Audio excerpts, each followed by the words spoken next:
Good evening. I'm Dee Miller, Chairman of the Republican Town Committee. Welcome to our Candidates Night. This event is being broadcast live by Chelmsford Telemedia and also on 980 WCAP. There are cards for your questions, and there are some printouts for your reading pleasure. When you finish your question cards, please send them to this side of the room, and Teresa or Louise will pick them up. Thank you. Now, please stand while we pledge allegiance to the flag. I pledge allegiance to the flag of the United States of America and to the republic for which it stands, one nation, under God, indivisible, with liberty and justice for all. Thank you. The late Liz Marshall always said, democracy is not a spectator sport.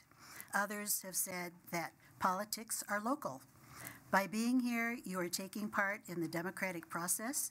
By listening to the candidates, you're going to be able to make an intelligent vote when you're in the voting booth. Brian Latina is going to be our moderator tonight. We will start with our two candidates for one vacancy in the Board of Health, Dr. Eric Meikle and Mike Raisback. The Board of Health has 3 elected members and 6 paid staff. They are responsible for the formulation and enforcement of rules and regulations concerning public health. They work to prevent, promote, and protect us. Brian? Brian left. No.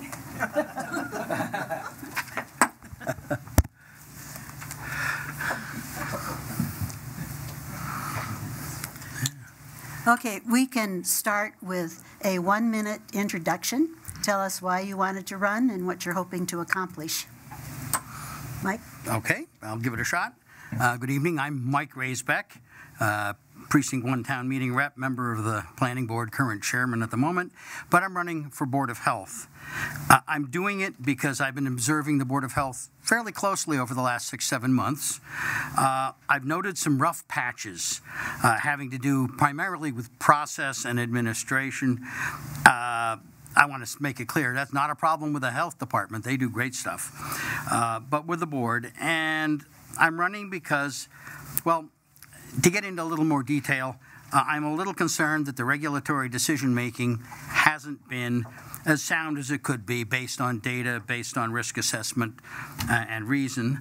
Some of the conflict management I'm not sure has been so good either. There's been some conflict.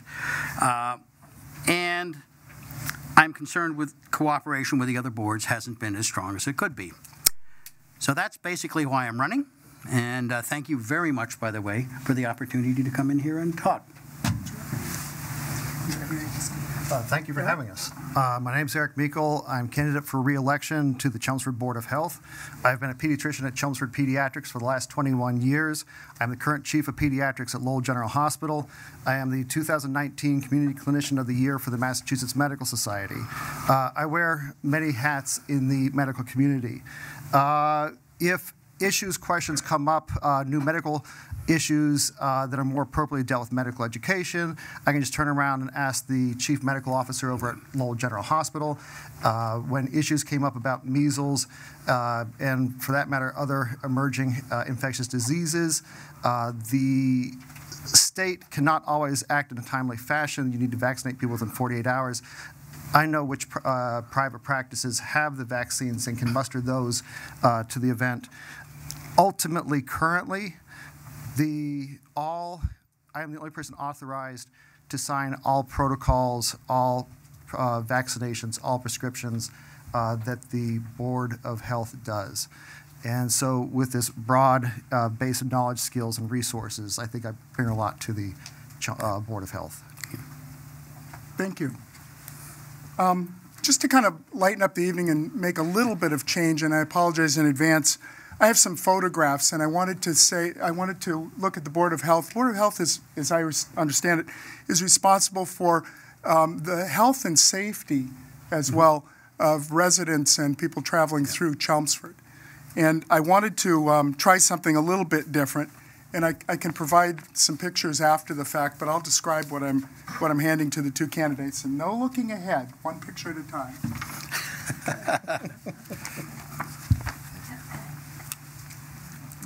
Okay.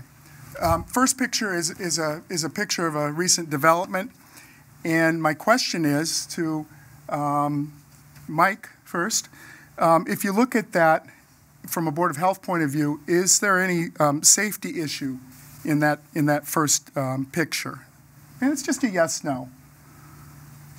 From a Board of Health point of view, health and safety. Hard to say from a Board of Health point of view, but from a Planning Board point of view, I do. Okay. And Eric? Not that I can immediately see here. And we're looking at the base of a hill. And you can pass.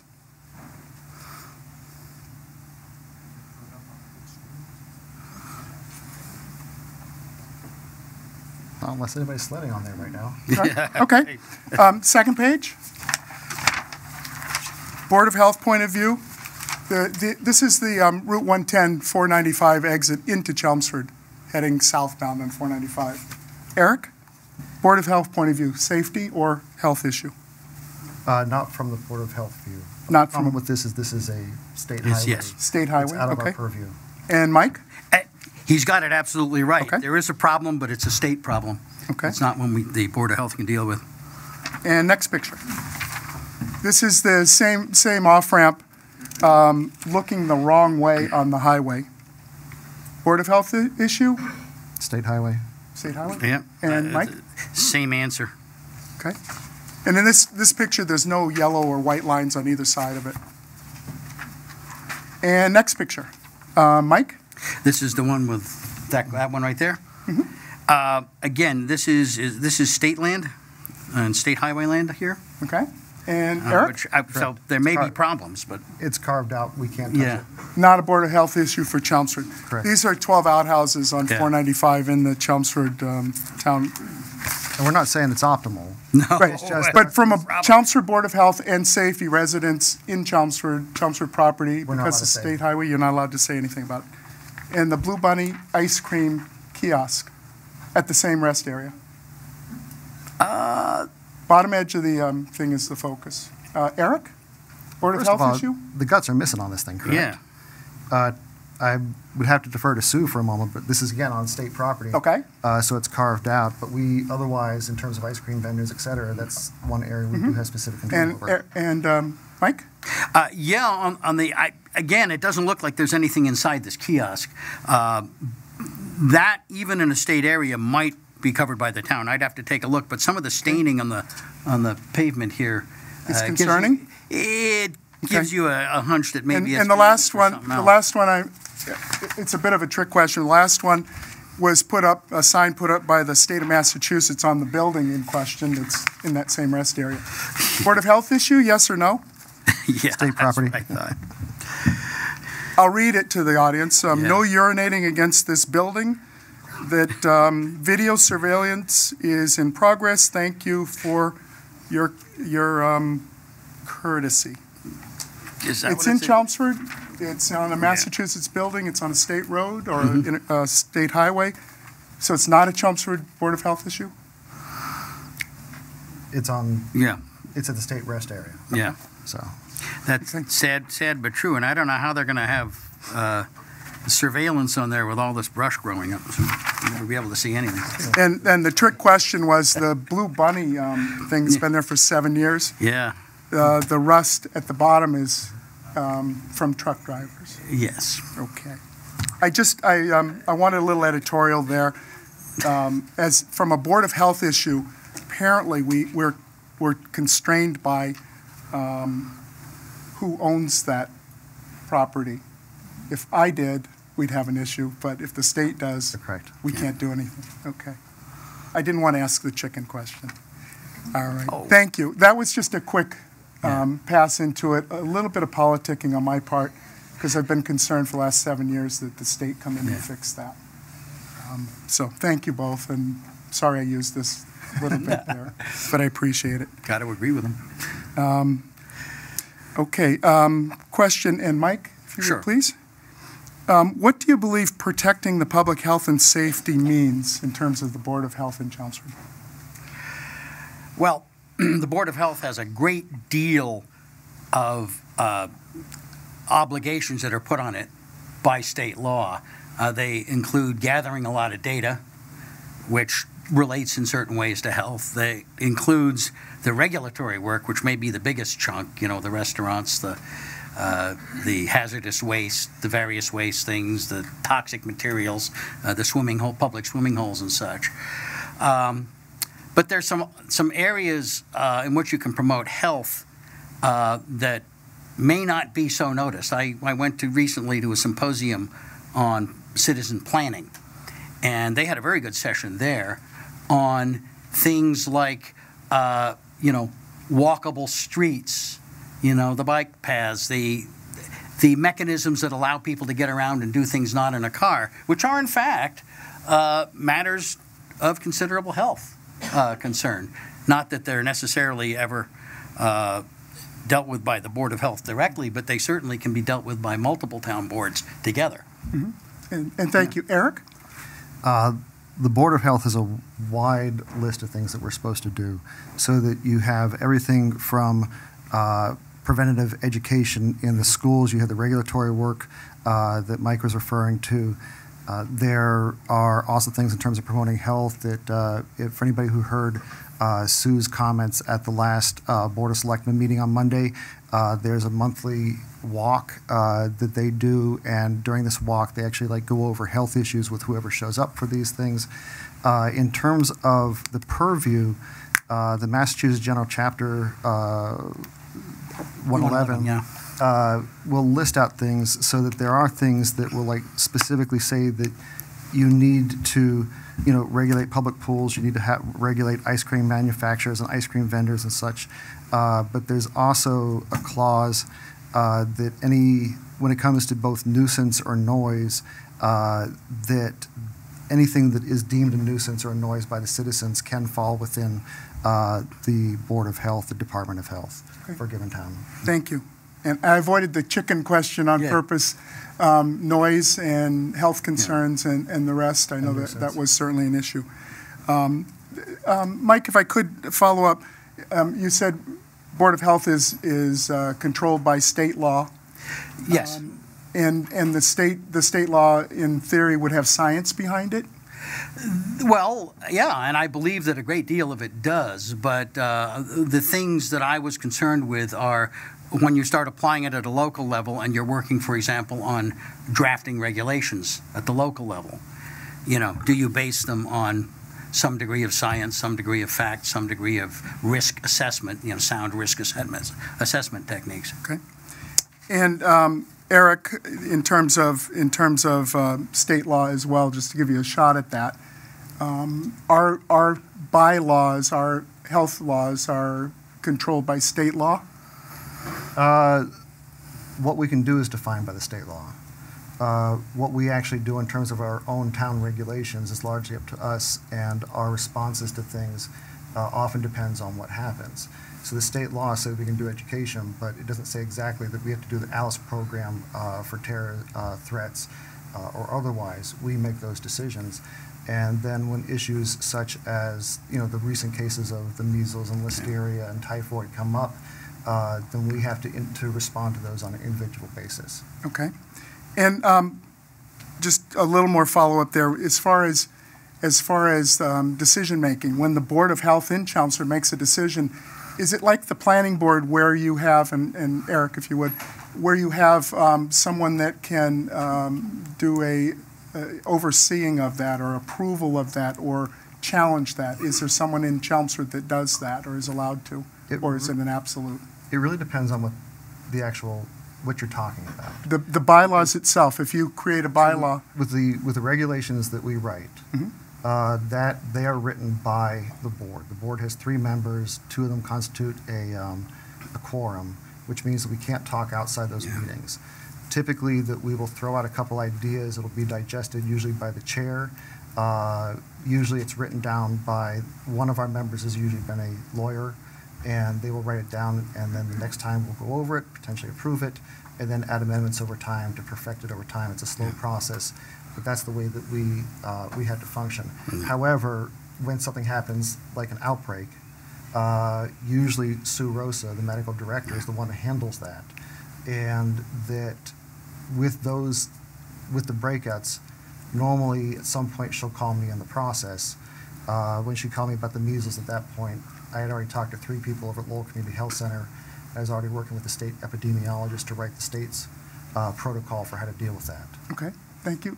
And Mike, in terms of your background, planning board, Yeah. there's something called the ZBA, a zoning board of appeals, allows you to appeal it if you don't agree with whatever the Yeah, planning board. well, depending on what it is, they're appealed in different ways. In but yes. in our health board, is there a similar tool? There really is Similar- not. The powers of the Board of Health are quite extensive. In many ways, they're larger than any other board for the things that the Board of Health is permitted to do. Okay. There's not really a good appeals process other than to take it to the courts, which nobody ever wants to do. Okay. And next question, Mike. What credentials or experience do you have in protecting the public health and safety of residents of Chelmsford? Should you make? Okay. Well, my experience has been from the planning point of view. So I talked about, streets and sight lines, and are you going to have an accident here? Is this going to be ADA compliant? All of these are health in their own particular ways. For much of what the Board of Health does, as I pointed out earlier, it's administrative, regulatory, and educational. There is, in some things, a medical component, to be sure, but there's a great deal more that takes time, energy, and attention. Okay. And Eric, I'll read again. What credentials and experience do you have in protecting the public health and safety? He's got plenty. Sorry. I apologize. That's but fine. I have been doing this in, Yeah. Lowell General Physician Hospital Organization, Lowell General Hospital, the Middlesex North Medical Society, the State Medical Society, the Board of Health now, and I'm probably leaving out a couple others, and these all sort of cross with each other in terms of supports. If I could take one moment to, when you asked before about what kind of appeals process there has. Yes. According to the state law, I believe that the only thing that the Board of Health is allowed to have a variance on is for solid waste transfer stations. Yeah. That we just don't have it. It's not a town decision. It's that we have regulations, and then we have to abide by those. Yeah. And Okay. Thank you. Let's see. Let's go with Eric this time. What do you believe are precautionary measures that the Board of Health should be taking in its furthering its protection of the public health and safety? And by that, I'm asking something else we could be doing in terms of what Chelmsford maybe doesn't do now from the Board of Health perspective. Well, in terms of Precautionary things, Mm-hmm. as much as possible, when you're writing regulations, I think that we're in the process now of trying to Sue Rose has now been the director for 2 years, and there are some things that we're just sort of trying to tighten up and make sense in some cases.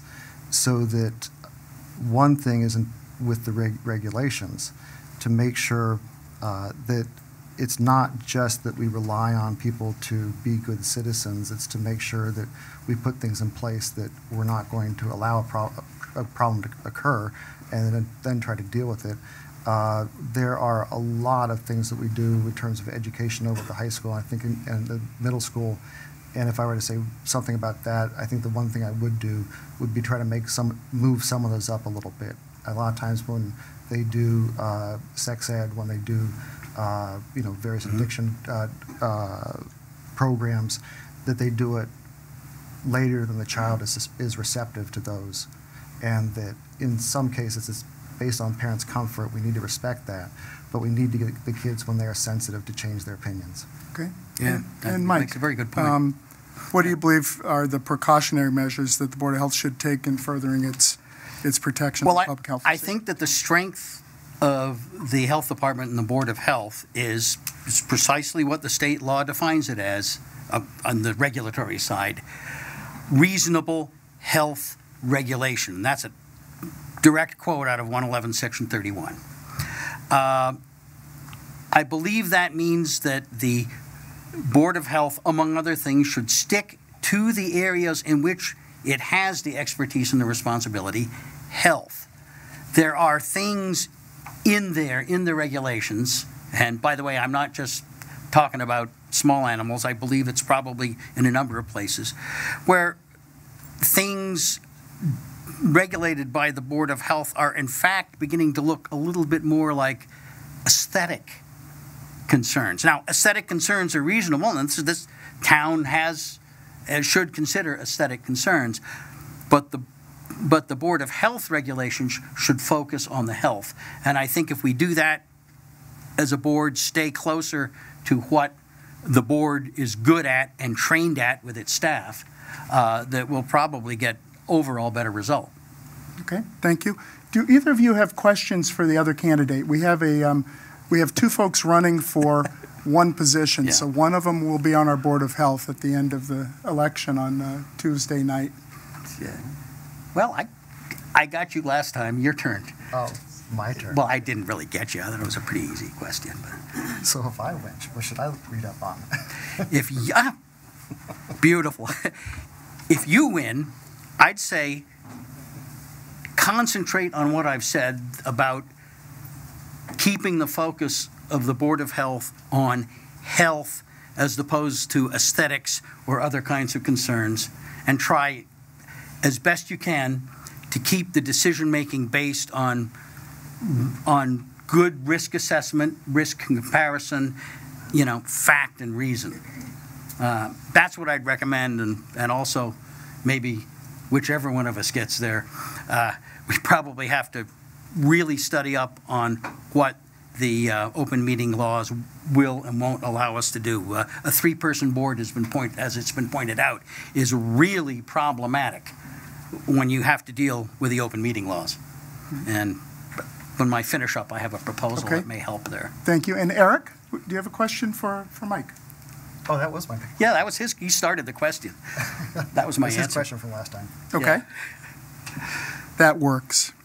And we do have an opportunity to have questions from the audience. There's a card being passed around if you'd like to write one, and I did get one out of our folks here. And Mike, I guess this is kind of your focus. Okay. Can a candidate who is on a present member of a town board be on a second town board? And it says, isn't that a conflict of interest? No, the answer to that is an unequivocal no. Okay. If the moment I would be sworn in on the Board of Health, I would cease to be a member of the planning board. That's the way the law works. Okay. And Eric, it doesn't lend itself well to you. You agree, I guess, or disagree? Oh, yes. Yeah. It's the law. Yeah, that's the law. Law is the law. Okay. Yeah. Next question from the audience here. We're live on 980 WCAP radio tonight, and they will be rebroadcasting on Monday night from 7 until 9. And everybody gets it. Did you okay on that? All right. I wanted to welcome all of our Democratic colleagues in the room. We do have Republican applications if anyone would like to apply. All right. I got a bit of a stinging question talking about rat infestation, and I just wanted to maybe throw it out in a different way than what I've got here. There was some concerns that we had, and many other folks in the area had, where we had different rodents. In my particular case, I had about 20 squirrels that came across my yard, and I laughed. One of them committed suicide on my power lines one day. But I think mine was more because there was some property that the trees were removed, so they needed a place to go. Yeah. Eric, from perspective of last summer, was this somewhat unique that we had a problem or people were concerned? And could you comment on Well, I think one problem is trying to prove any kind of cause and effect. There are people, I've said before, my father used to raise 200, 250 chickens a year, and there were no rats there. However, there is an issue, depending on how you handle the feed, depending on how you handle the waste, that there can be issues. With what happened last summer, it really kind of came down to a couple things. One is that you, in Chelmsford, have for 40-plus years needed to have a permit in order to have chickens. And so if you don't have a permit, you're not supposed to have chickens. And in terms of rats, we can't have rats. Whatever might be contributing to that, we need to address and make sure that we can make, we can protect the citizens, we can protect their wishes to be able to sort of live and not have to worry about them. Okay. Good. And Mike? Last year was pretty unusual from a climate point of view. There were rats. By the way, we weren't the only town that had a problem. Shirley had a very bad problem. So did Boston. That was reported as well. We also had squirrels. We had, I had rabbits in January in my front yard. All rodents and rodent-like things, and I say that because rabbits are not rodents. They're close. Yeah. Lagomorphs. Lagomorphs. But, and that was pointed out to me by a rabbit owner. All sorts of creatures like that thrived last year, so it was a particularly bad problem. Now, in terms of cause and effect, yeah, you're absolutely right. The cause and the effect were never really well shown in that, but it is clear that food of any sort will attract mice, rats, and all kinds of other things. And in the case of chickens, that would be leaving your food buckets uncovered, not having them in any galvanized bucket, which is what essentially any good chicken owner will do anyway, because the feed is cheap, but it's not that cheap. So that's what I think that was all about. Okay, thank you. And another note from the audience, and I'll address this to Mike. In your opening remarks, and I apologize, I didn't hear all of them. You made the statement that you're running for the Board of Health because the Board of Health does not communicate with other town boards. Can you describe the specific issue where they don't communicate well, and what were the negative results of the failure? Well, in the case of the small animal stuff, there were, by chance of bylaws done 10 or 20 years ago, there were pieces of it that belonged to the planning board, pieces that belonged to the Board of Health, and I think a better job could have been done, by the way, also from the point of view of the planning board, although we didn't realize the problem was happening until too late. Getting those together. Ultimately, it was solved at town meeting by pushing the problem to the Board of Health. But similarly, having taken a look at other health initiatives that might happen that we might be able to apply in town, having to do with healthy streets, walkable spaces, and things like that, that's going to naturally involve work with planning, work with selectmen. Those are situations in which you're going to have to involve multiple town boards to get anything done. And that's what I recommend. That's where I think maybe a little more focus would help us. Okay. I want to steal the thunder from your closing statements, yeah.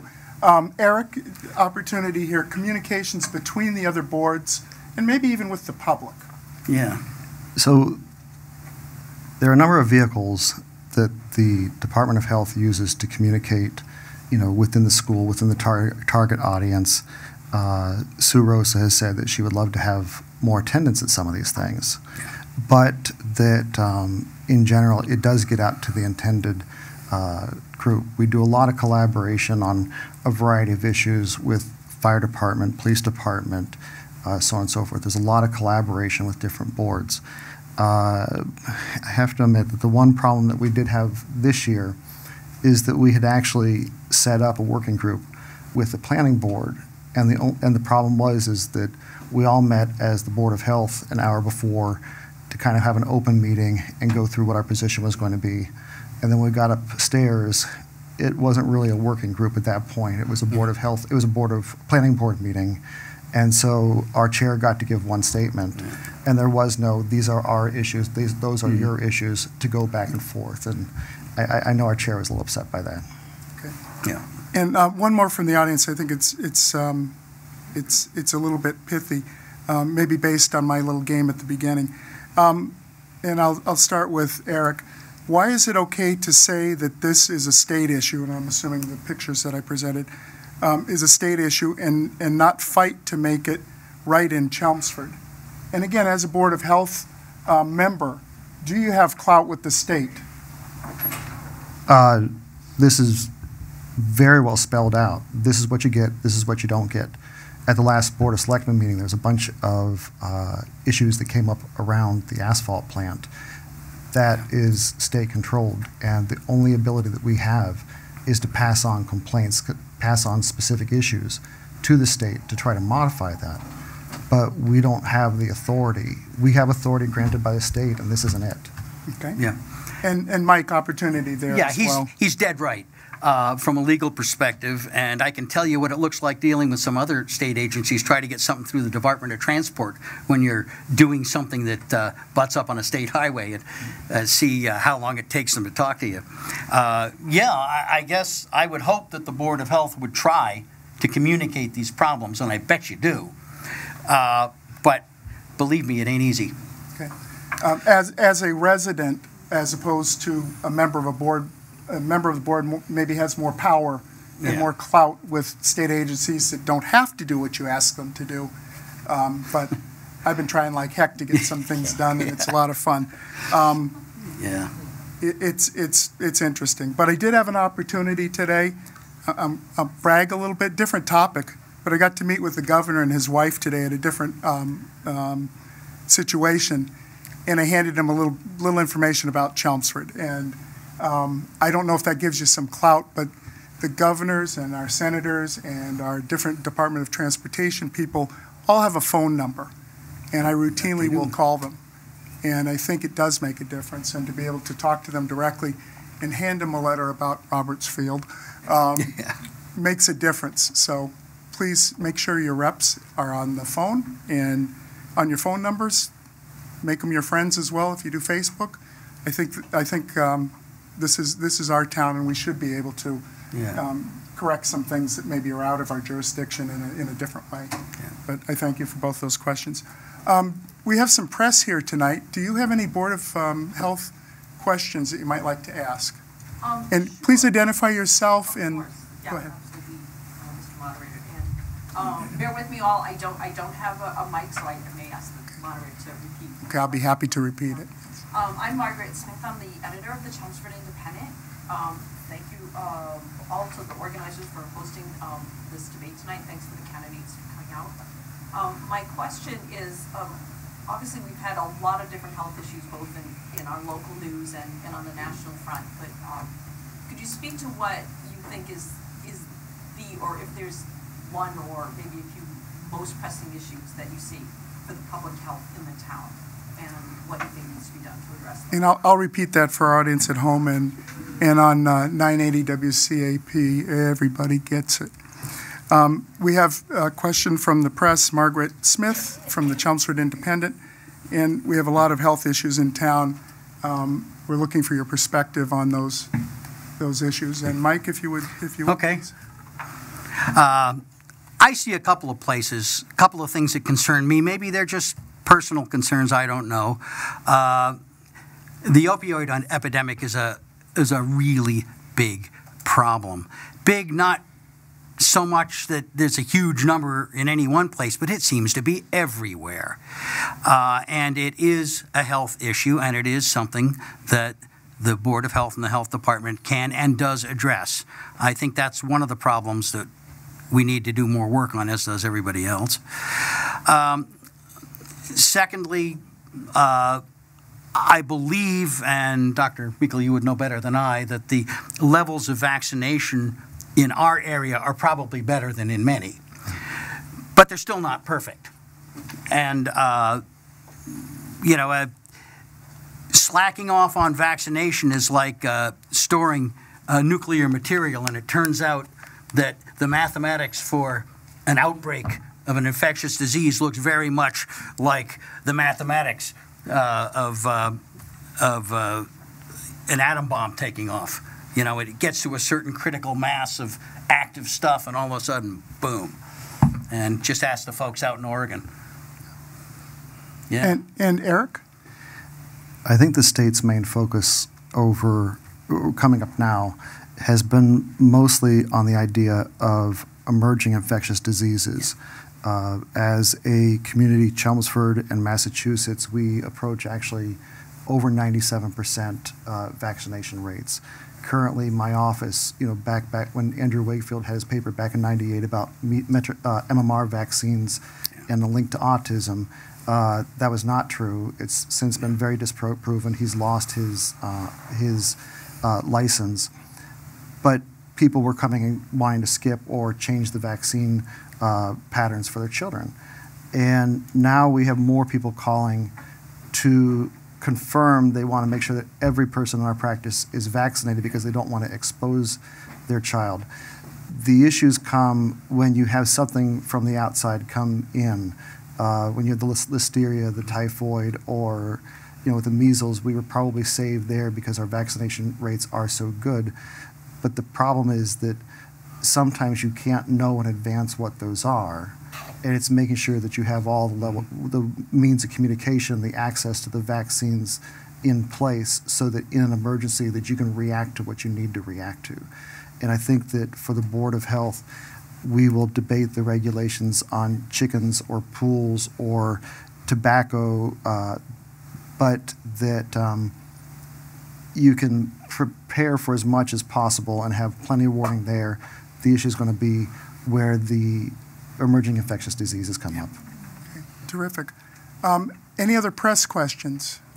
Sure. I'm thinking back to just around a year ago, as I think many folks here know, there was a very large rally on our town common, mostly organized by students with their support of their family and friends, in regards to voicing their concerns as they see it in regards to gun safety. And as the editor, I'm not here to take a stand for or against the very large debate we have in this country about gun safety. But after being at that rally, what I'd like to know from each of you, what, if any, public health issue do you see related to gun safety? What, if any, role would the Board of Health Department play in that? And let me repeat that. Margaret Smith from the Chelmsford Independent. A year ago, there were students on the Common that had a rally about gun safety. And neither for or against, from that perspective, could you comment? Mike, would you I'll take a shot. Okay. Yep. Huh? You take a shot. All right. Got that. Well, that lets you do the cleanup. Correct me. Yes, it is a health issue. It's obviously a health issue. It's a bit complicated by the Constitution and a lot of practice as to exactly what can be done there.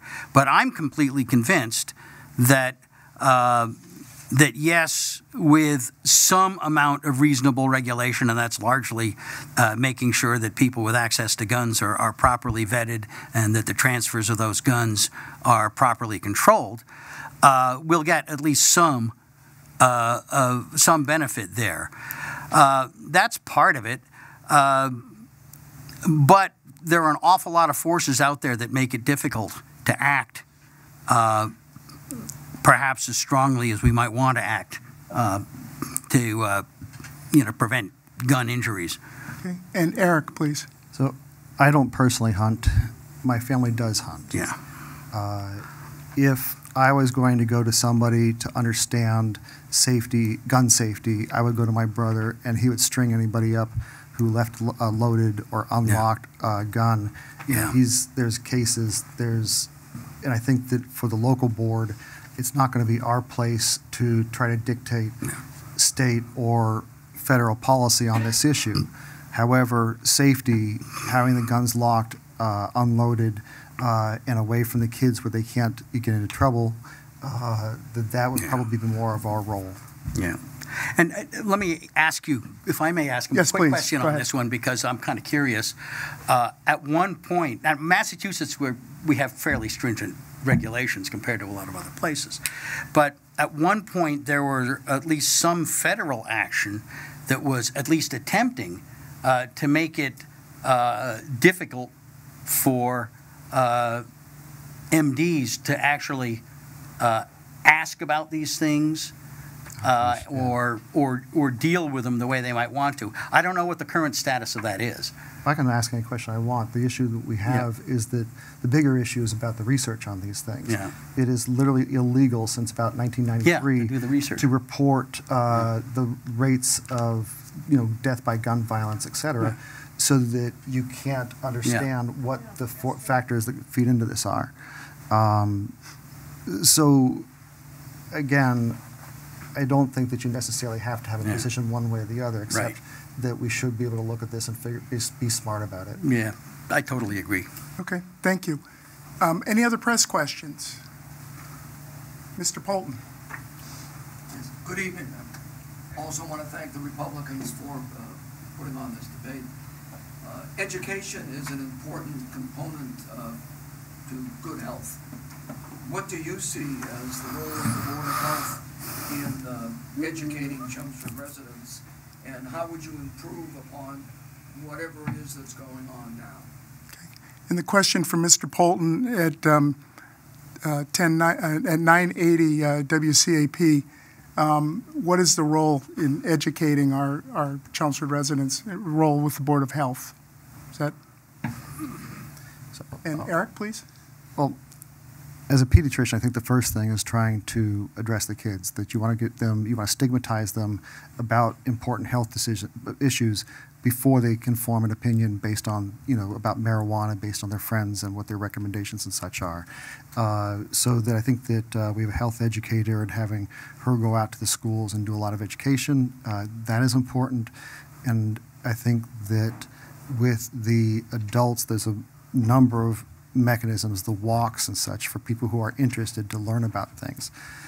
I guess what I would have to kind of think twice about is exactly what we do, because there's some things that we do by command. I mean, you saw what happened in Rockland County, New York, where they have, I think, as many cases of measles right now this year in 3 months as the entire United States had last year, and that they've shut down. If you're not vaccinated, it's illegal for you to go out. Right. There's times that the Board of Health in an emergency will go out and do something, but it has to be done quickly, and it doesn't necessarily have the component to go out there and lead everybody through the logic so that they understand. You have to act first and then explain later. So, How would you improve on whatever is going on now? The question is, how would he improve on whatever's going on? I think the biggest thing is be going back to the kids. That's what we have the control of. We get them before they form an opinion and give them the information, try to stigmatize it in an appropriate way so that they aren't first convinced by a peer who has false information. That's, as a pediatrician, that's where I focus. And Mike, did you? I would essentially agree with everything he said. I'd also note that there's a particularly difficult period in the lives of growing young people when, I don't know, somewhere around 8 or 9 to 11 or 12, when they begin to think that they might know everything. I mean, remember, we did when we were 18. We knew everything, right? I'll tell you a story after. Yeah, about when you get to 25, amazing how much your father had learned.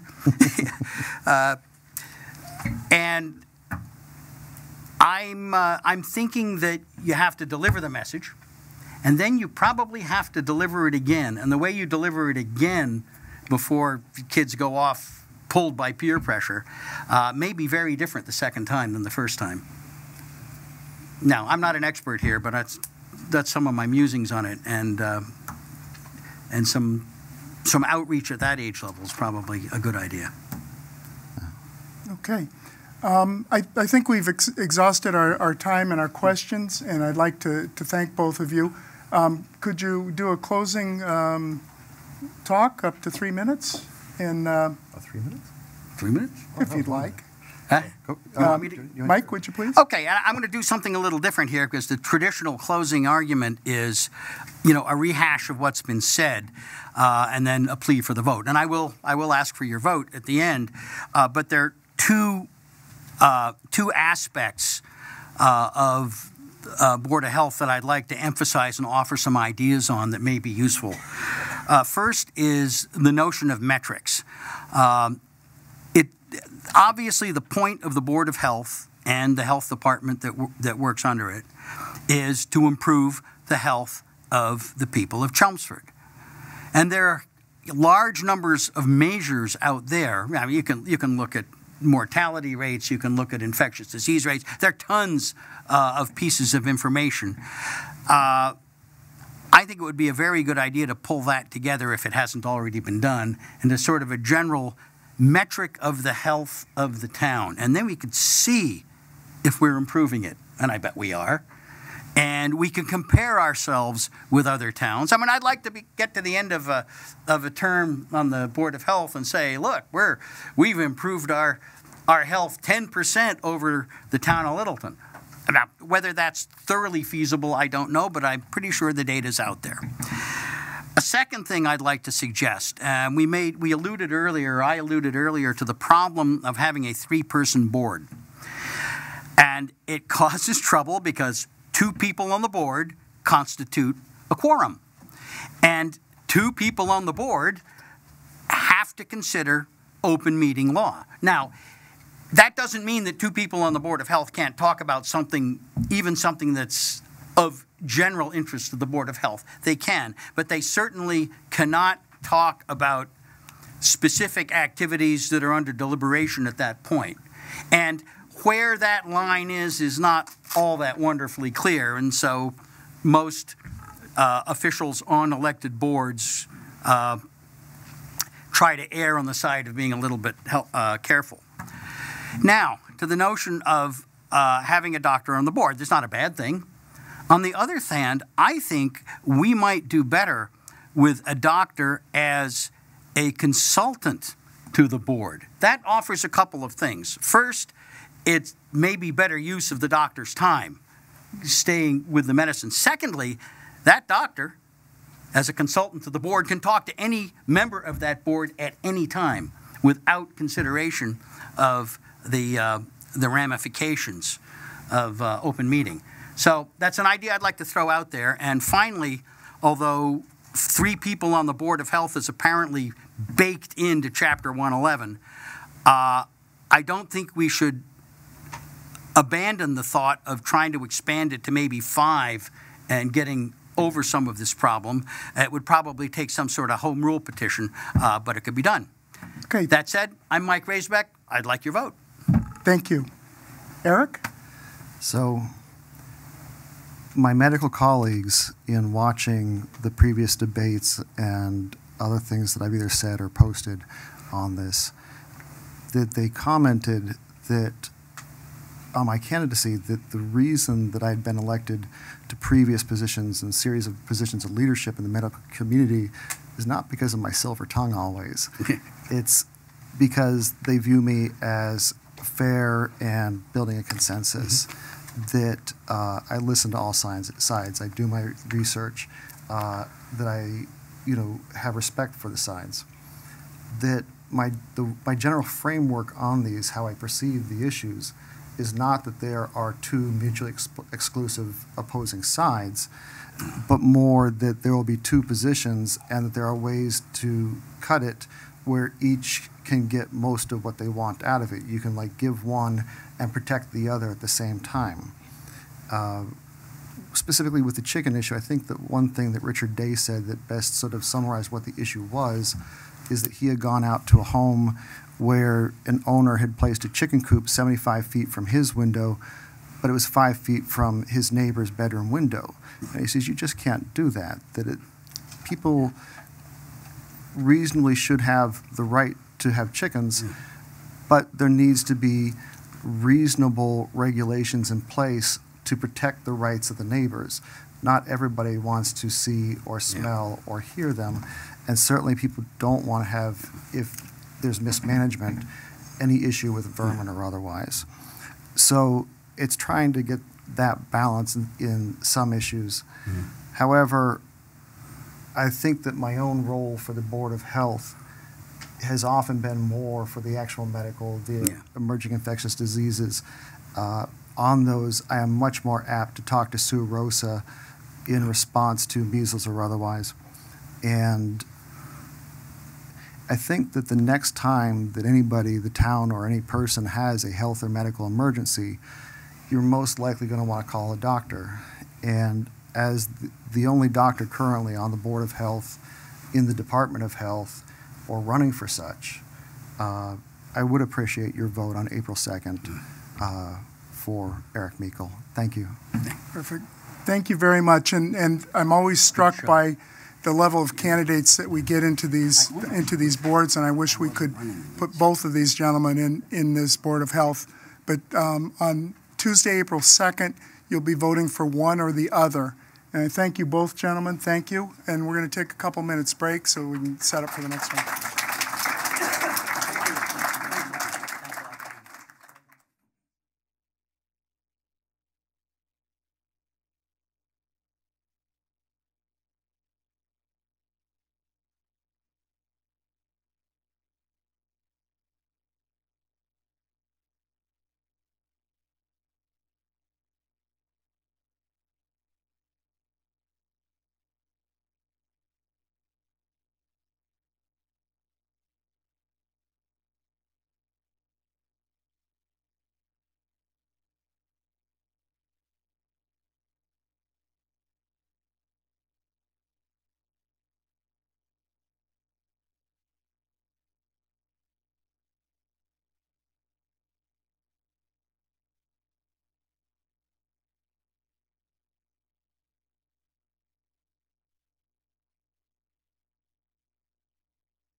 Certainly. Thank you so much. And thanks to Chelmsford Telemedia for being here, and the police for hosting, and the Republican Party for organizing the debate, and the Democrats for coming as well. Thanks to everyone. And all of you for being here, showing enough interest.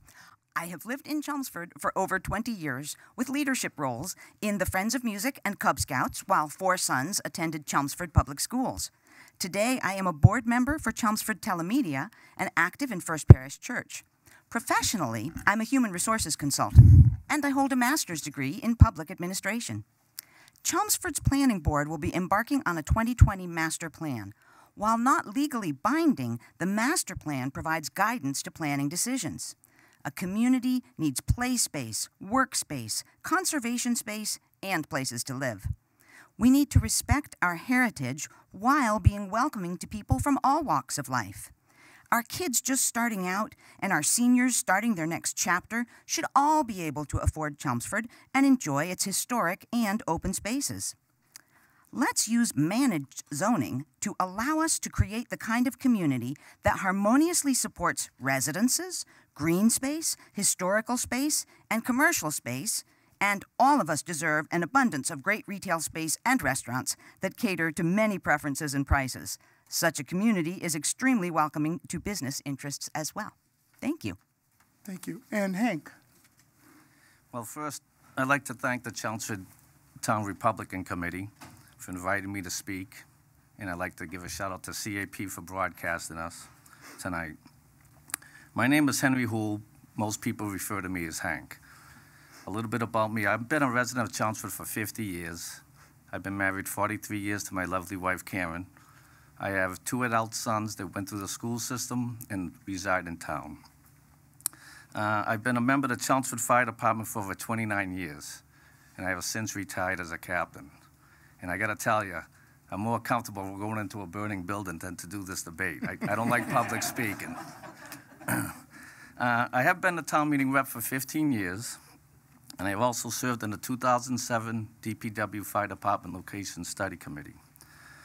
I have coached youth basketball and Little League in town when my kids went through the system. I am a Vietnam-era vet, and for the past 8 months I served on a planning board, and I've been filling in on when people are out. I vote on special permits, and I kind of got thrown into it with all these big meetings with the Route 40, the chicken issue, and 152 Turnpike, where you have a lot of residents in opposition. So it was pretty quick learning, you know, how to do a bad meeting and how to deal with bad issues. And in July, I was appointed by the Board of Selectmen and the Planning Board to fill this vacant position that occurred. And I'd like to continue doing that, serving the role in that capacity for the town of Chelmsford. Thank you. Okay. Thank you. Our first question tonight, and right before I start that, our town is a representative town government, and we don't have enough town meeting reps. So it's important for folks to pay attention to their local politics, like what our folks are up here doing right now, and not to worry too much about how hard it is. It is difficult to sit behind the table here. But please get involved and help the candidates. Go out and hold a sign. And I do have some forms to fill out if you'd like to help at the polling place. There was a question of not enough people, and we're coming into another big election. So if you'd like to help out, I've got some forms for you. This evening, I'd like to ask the Associate Planning Board candidates, what's your vision? And Maura, we'll start with you. What's your vision of the town from a planning board perspective? And I know you outlined it a little bit with your opening statement, but for the next 3 years. Well, I think we need to be consistent with whatever we lay out in our master plan. So that's got to be very careful, and the Master Planning Committee will have some citizens at large. It will have planning board members, selectmen members. Whatever is laid out there is visionary, is aspirational, and let's lay it out so that we can try to hit all of the areas we want to hit. We need to be affordable. I have 2 of my 4 children cannot afford to live in Chelmsford. We need to be welcoming to businesses. We want the corporate heads of the organizations that are here to feel comfortable living here, and we want the people who do the most entry level of jobs to also be comfortable living here. And how do we balance all of that with the needs of the community at large, with respect for our heritage? So I think that the bringing together of the 2020 Master Plan Committee will be huge in guiding what is done over the next 3 years, and I hope that the Planning Board will just lay out its guidelines and then stay adhered closely to them. Okay, thank you. And Mr. Houle, Hank? My vision, I think the town's pretty much built out. There's a couple lots of land which could be developed, but I would like to pump the brakes on high-density developments in town that encroach on residential neighborhoods. I mean, the issue on Route 40, on Turnpike Road, you know, I'm all for development. You can put high density on 129, 110, but when it encroaches residential neighborhoods, and I've seen it firsthand in a couple of meetings, a couple of developments, it's just not right to do that. And so I like to see us look at the zoning map, find vulnerable areas that, you know, will impact the neighborhoods and say, all right, what can we do? How can we change the zoning to protect the neighbors? Because we're the town. We don't want these developments near our houses. And so my vision is to balance the sensible development, protect open space, and to protect the residents of the town. That's what my vision would be for the town. Thank you. And I neglected to mention Chelmsford Telemedia, live.chelmsfordtelemedia.org is streaming this live tonight on TV, and you'll be able to pull this debate down to make a decision for Tuesday, April 2nd on who you're voting for.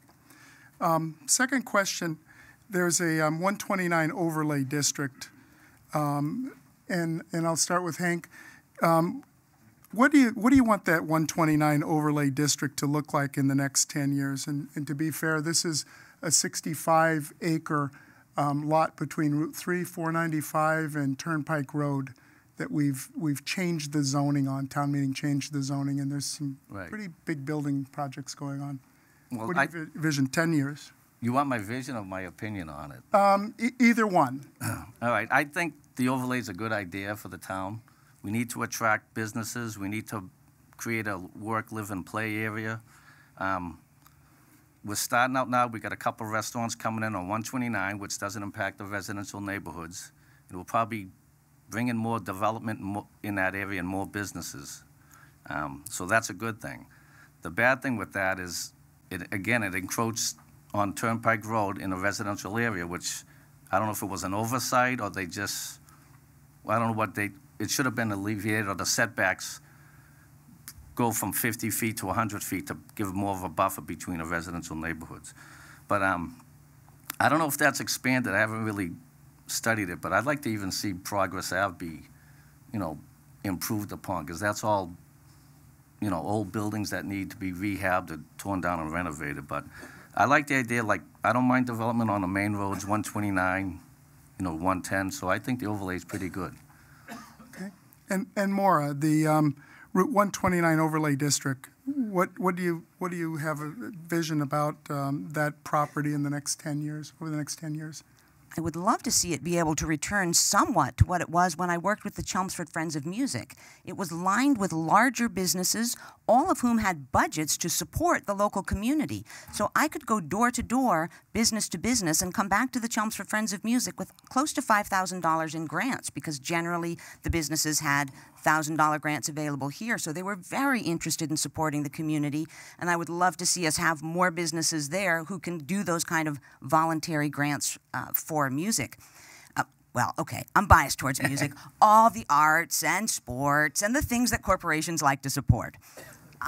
However, as I sit at planning board meetings and watch what's going on, I feel like the people who are most impacted by the residential piece of it often don't understand exactly what has happened and how they can impact that.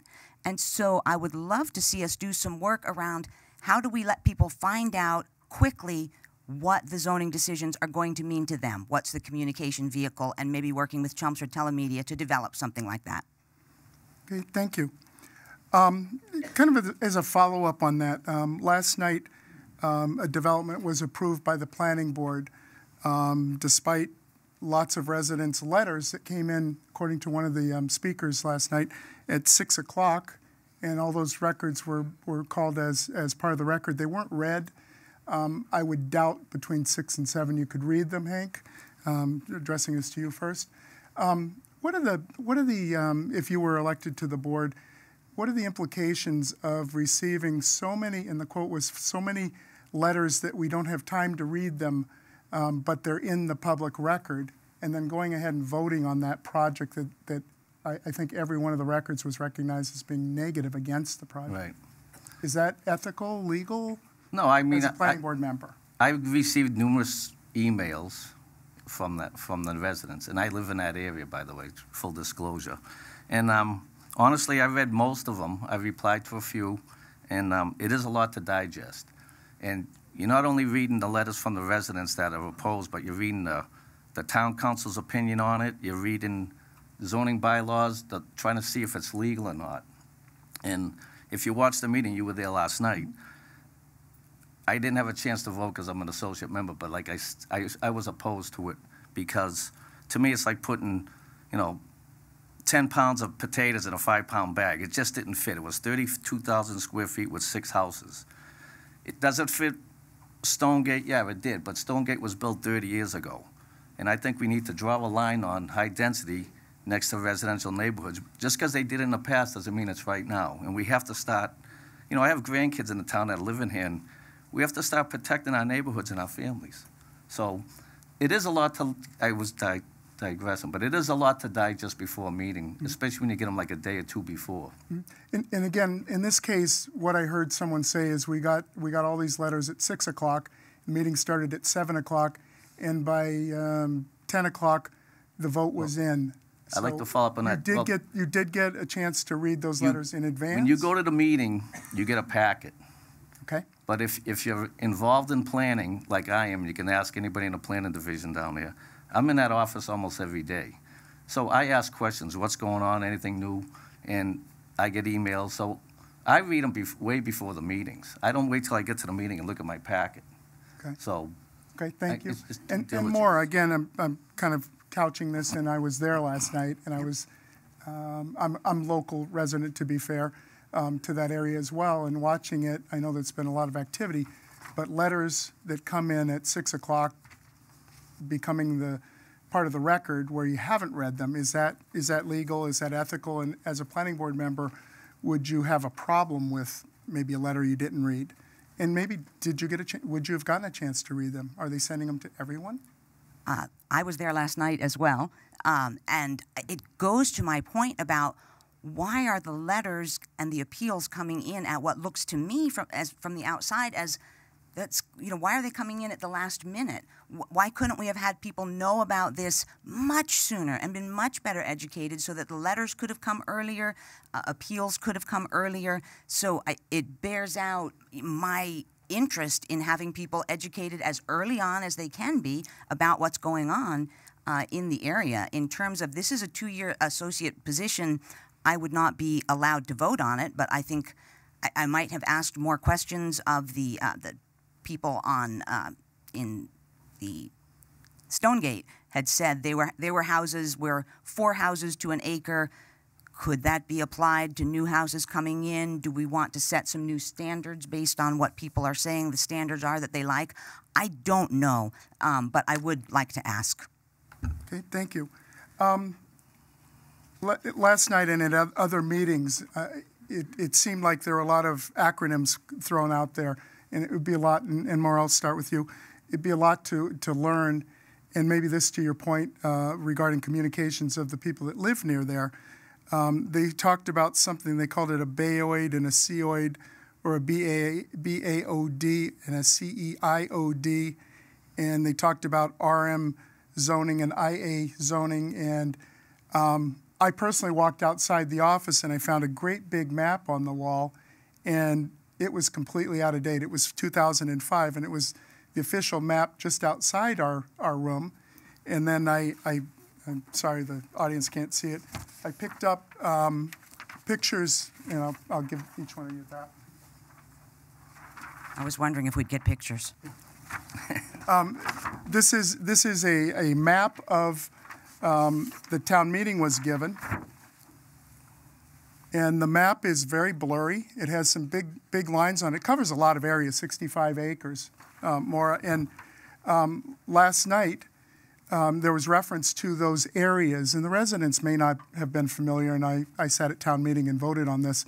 And this map violates quite a few of the rules in Edward Tufte's book about how you make a map. You have to have a legend. You have to have documentation. And my understanding, and maybe you can fill me in, is the map that's presented to town meeting part of zoning? Is it the zoning map? And how could we improve this from a zoning board member if you're on the board? All right, I am not able to speak to zoning laws yet, though I have downloaded all 169 pages of the Chelmsford zoning bylaws. However, at the end of the meeting last night, a brand new map was presented, which is dated February 28th, 2019. It is clear and easy to read. I got to see the full-size version that was held up for us, and I asked, could I take a picture of it? And I did. I snapped a picture. I have it in my phone and can get it for you after we're done here if you'd like to take a look at it. But it's very clear. And so then when I got up this morning, I said, oh, you know what? I wonder if people on Facebook would like to see that. And so I posted a link to the town's new map, which is there. But the town's map doesn't have the little thing in the corner that tells you what colors mean on the zoning map, but my photograph does. So I put my photograph on Facebook along with a link to Chelmsford's new zoning map because I'm trying to let people know what's going on while I learn it myself. Okay, and Hank, I probably need to rephrase that a little bit. Ask it too. In front of you is a zoning map of the Route 129 district that was presented at town meeting, and in theory we voted on that. And Maury just described a map that was presented last night at 10:30, Right. and becomes our official zoning map under the guise that town meeting voted on it. But I was at town meeting and I voted with this map in front of me, not the clear map that is coming along 2 or 3 years later. Can you comment on how the maps are related to our zoning bylaws, and in particular, is this the way that we should be doing it? Well, first at that town meeting, I was a town meeting rep, and I think they presented it different than it came out, in my opinion. I thought I voted on a different project, and I didn't think it was going to butt the residents of Turnpike Road. There was an issue when I first got on because the zoning maps were out of date, and you couldn't really see, the zoning's changed, and you couldn't apply it, so they finally did update it. They've been working hard on it, and it is updated as of yesterday. So I'm just going to be waiting to see now to look at the new map, study it, and again, I like to look at the vulnerability of the zones and versus the residential neighborhood and see where we can either change zones or change overlays or improve it to protect the people. But the map's up to date Let me now. follow up with that. Again, I walked outside. There's a map on the wall that tells me zoning, and it has RM district and IA and all that stuff. Yeah. And it tells me what the requirements are for that zone on that map. The town meeting got this map, and last night somebody approved a different map. Is that map that got approved last night truly approved by town meeting, or is it this map? No, the map last night was approved. I think the state, some official in the state or some department certified it. So the one we got last night is the real zoning map. Okay. So and that's Maura, what you're your gonna have to go opinion, by. is the map last night the one that town meeting approved 2 years ago or a year and a half ago for this district? Or? Yeah, I'm not able to answer that question. Okay. I don't know. We'd have to put the old map with the new map and see if it works. Okay. Thank you both. And I'll start with Maura. I lost track of who I had first. What strength do you bring to the planning board? I know you described a little bit of your background and qualifications. So I have a background in human resources management, which often means dealing with very tricky situations where differing sides want very different things, and yet they need to come together and find a way to work together. The first 20 years of my career were spent doing management in union shops, and then the years preceding that have been with the biotech industry. So I bring the ability to really listen and then to say back to someone, here's what I hear you saying, do I have that right? Here's what I hear you saying, and working towards people coming to consensus, making sure everyone has all of the information that they need to make the best decisions they can make, and also when things don't go the way they want them to go, making sure that the people who are not getting exactly what they wanted at least understand exactly everything that went into the decision that denied them what they wanted, so that they can be educated about that, and also make them aware of the resources they can turn to if they really want that decision changed. There's always another place to appeal, and I like people to know that as well. Okay, thank you. And Hank? My strengths, I would say being on a planning board for the 8 months, it gave me the knowledge to review plans, interact with neighbors, how to navigate and where to look up zoning bylaws and different laws that apply. And being involved I have a commercial contracting company. I've had it for 33 years. And being on the fire department for 29 years, I'm used to dealing with town departments, talking with developers, and I can read site plans and construction plans, so that's an asset when you're on a planning board. Okay, thank you. And I'm going to try to combine a couple of questions from the audience. Thank you for those, and we will have Board of Selectmen questions if you'd like to start thinking about those. And I'll start with Hank. Are you in favor of allowing the building of more multifamily complexes, such as the recent building on Mill Road, Turnpike Road, and in the center of Chelmsford? And is that 129 area supposed to be commercial or industrial? And can the two be successfully mixed? And the comment here is that there's a very large DPW yard in that mix, and a tree area that at least the writer thinks is unattractive to attract new businesses.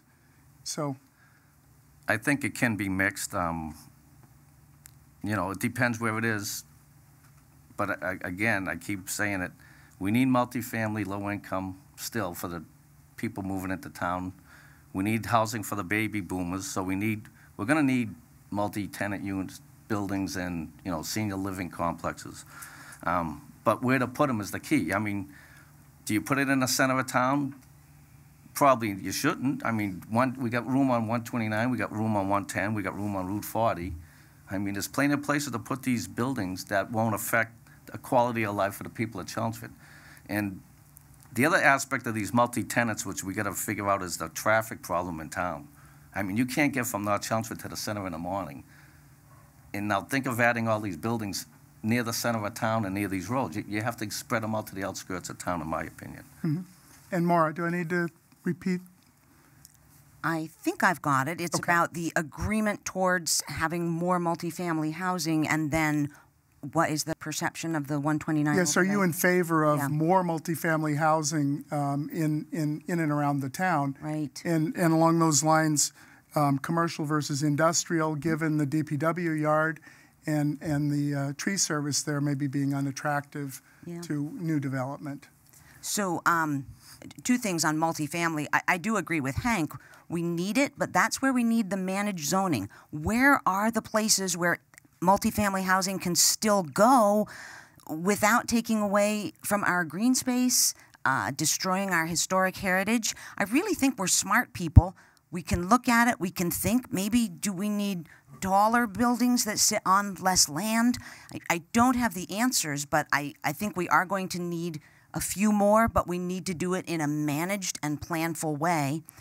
In terms of 129, I heard a lot of optimism from people who, in putting it together, really felt like we could have a work, play, live kind of scenario. And I agree, there's spaces there that are ugly, but I'm loving what I'm learning about, and I don't want to use the wrong acronyms, but the BOAD, I think is, thank you.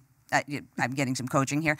I need to study my acronyms, but the ones that guide professional, business, commercial businesses are required to have really nice frontages, and ideally frontages that sit right on the road with the parking behind them. So there are some very nice standards put in place for anyone building anything commercial, that it has to look really good. And I've watched the planning board ask wonderful questions, right down to the level of what kind of trees will you put there, what kind of berms. And if I could press on that question just a little bit, currently the projects that have come in are different than what town meeting was told that they were voting on, basically to, I think, to start with renovating, getting all those businesses in there and tearing down the red brick buildings and building 6-story buildings, making it commercial. But in fact, what we did first was we built these, and as a writer calls them, the multifamily complexes first. Could you comment on doing that first? Doesn't that add cost to the town versus a business which would generate revenue for the town? Maura? I guess the question is, which comes first, the chicken or the egg? The chicken. It's I shouldn't have said chicken. Issue. Sorry, wrong issue.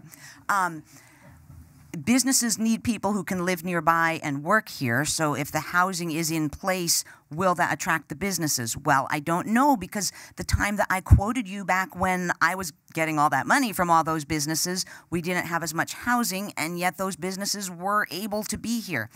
I would be absolutely the new person on the board. I have a lot of questions I would need to ask. I don't think I have an answer to, should you build housing first or should you build businesses first. I'd like to look at other towns that have been successful in this area and see what they did. But I personally... Okay. And Hank, could you expand on that as well? Yeah, well, we're referring to Housing 129. first is what we did? Well, we didn't do that. What we did is they created the overlay with RM zoning and involved with commercial. So, you know, the contractor developer who wanted to put a residential complex there, you know, multifamily, he came first. You know, we're not going to say we're not ready for you. He wanted to build it. It was legal for him. And believe me, I'm not a big fan of high density in my area, but it happened. The businesses they own, they're all separate property owners. And you can't just tell them what to do with their property. You know, it's not like Third Ave, it's one property owner. He can have a vision and make a nice live, eat, work, play, and everything else. But we're trying to get the building owners to put restaurants on the first floor, to put gyms on the first floor, offices up top, and we're trying to make that vision come true, but we can't tell, we're not going to stop one project for another one. Whoever comes to us, we're going to deal with at that time. Okay. And one more pass on that, and Hank, I'd ask you first. In 2012, we established a bylaw review committee, and we hired a company to come in and look at that particular district and others in town. And then the same company came back and built the first project, and they're working on a second and third one now. They rewrote the bylaw, then they did the first project, and happened to be housing.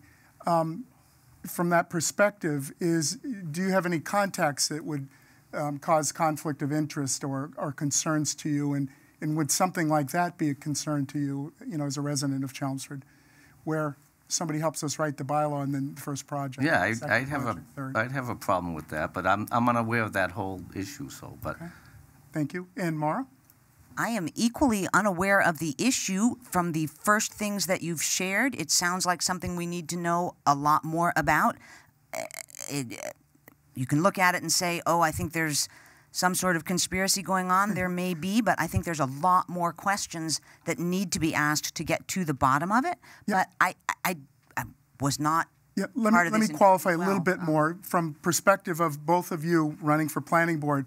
Conflict of interest. Do you have business relations in development, in planning, in real estate that would be concerning, where you might have a concern for a conflict?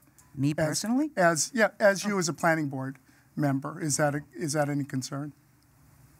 Is the question, do I have any property that might be a no? Do you have a interest? relation with developers or real estate people where, as a sitting planning board member, there would be a concern? No. Okay. Hank? My brother's a developer, and I would just step down if he came to the board for a project. You know, I would just recuse myself and not have any input on it. Okay. And there's a practical recusal process where if you're on the board and you do have a personal or family interest or a private interest in it, you can see board members actually leave the room. And this is where our associate members would step in and sit as an active board member, I believe is how that works. Yeah.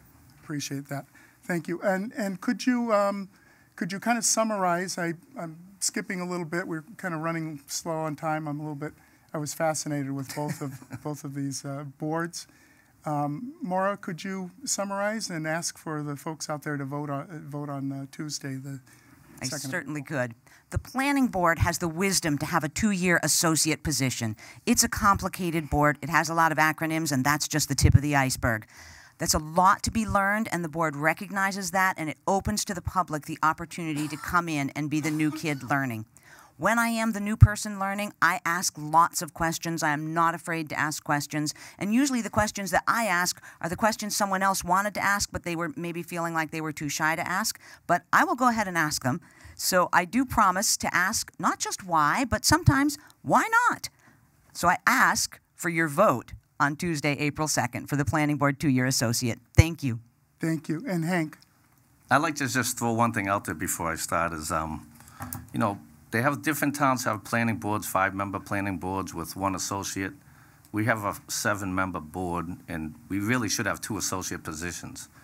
You know, when people are on vacation or, you know, like right now, we got 2 that could be elected to different departments or different, you know.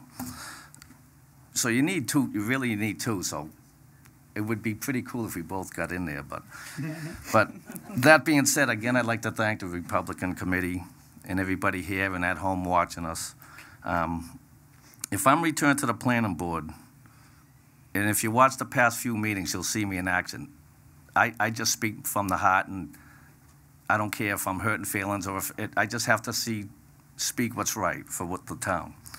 If I'm returned to the planning board, I will strive to maintain the integrity of the planning board, number 1. I will protect open space. I will support sensible developments, and I hope you will allow me to continue serving the town and be the voice of the neighbors and abutters for future projects that come before us. So please support our future by voting for me on April 2nd. Thank you. And thank you both for volunteering. This is a volunteer board. There's no money in it. This is what Chelmsford does. We create people that will volunteer to help us and help our town. I appreciate both of you. I wish you could both be on. Can I keep running the map? for April 2nd. The election is April 2nd. Yep. And I'll say it again. If you've never held a sign in the center of Chelmsford, this is the weekend for it. It'll be beautiful weather. Go out and you can see the candidates. It's actually a lot of fun. So go pick a candidate and you can actually talk to the real people there. So thank you both for running and good luck. Thanks so much to all of you. And we'll start the Board of Selectmen meeting in a couple of minutes after we reset. Thank you.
They appoint the town manager, town council, town accountant, the personnel board, and more.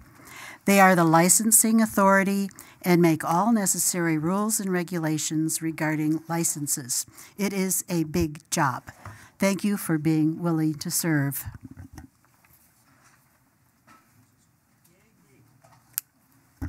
And thank you three for volunteering for our town. It's well appreciated. And I must say too, I think there's another topic there that you're also responsible for dog bites and that. I always thought that was interesting. Again, we're running live on Chelmsford TV. You can see that on live.chelmsfordtv.org if you'd like to watch this again. And one little editorial comment, there are some Chelmsford Independent articles that one of the members, looks like they copied and put on the table. That's not an endorsement by the Chelmsford Independent, and it was simply an article like any other, just describing one of the gentlemen in town and their opinion. It's not an endorsement of the Independent at this meeting or others. And I'd like to ask just a general question, since I'm in the newspaper business indirectly. How many people have a newspaper subscription in the room here? Lowell Sun, maybe? Chelmsford Independent as well? Okay. Thank you for that. You feed my kids. We do support our selectmen in lots of ways, and if you'd like to go and see who these folks are, Saturday morning from, I think, 9 o'clock until noontime, they'll be in the center and I believe up in North. Completely accessible. It's a lot of fun. Go hold a sign for one, or at least go over and talk to them. It's something that you should do when you're in a little town like ours. I'd like to introduce each one of you, or actually, Pat, if you could introduce yourself and give your quick talk, and we can start. Okay, thank you. I want to thank the Republican Town Committee and also the Democratic Town Committee for co-sponsoring this debate. I think it's wonderful that they're working together. Hope we can see more of that in town. Also want to thank the other two candidates, Virginia and Glenn, for stepping forward to make this an interesting and a contested race. As you mentioned, Brian, I am a candidate for re-election. I grew up in the town of Chelmsford, and I've seen it transform from the small farming agricultural community that it was when I was much younger to what we have now, basically a bedroom community with lots of things going on. I've always been interested in how the town was run. I wanted to know what was happening with it and who were the leading forces behind it. And finally, around 2004, I became interested and ran for a seat on the Board of Library Trustees. I was elected. Following that term, I ran for a seat on the Board of Selectmen, and I was fortunate enough to be elected there. As I said, I'm running for re-election. I appreciate the support I've gotten in the past, and I look forward to serving another term. Thank you. Thank you, Pat. And Glenn. First, I'd like to thank the Republican Committee for having this and having a bipartisan group with the Democrats. My name is Glenn Cole. I'm running for selectman. I've been on the planning board for multiple terms now. I've been a lifelong resident in the town of Chelmsford. I've gone to Chelmsford schools. I've been in business for myself for 40 years in the town of Chelmsford. I've seen a lot change in the town of Chelmsford. I wish Chelmsford could go back to the way it was back in the 70s, but we all know that's not going to happen. It'd be a lot nicer if it was, but things go on, and we're at where we're at now. So,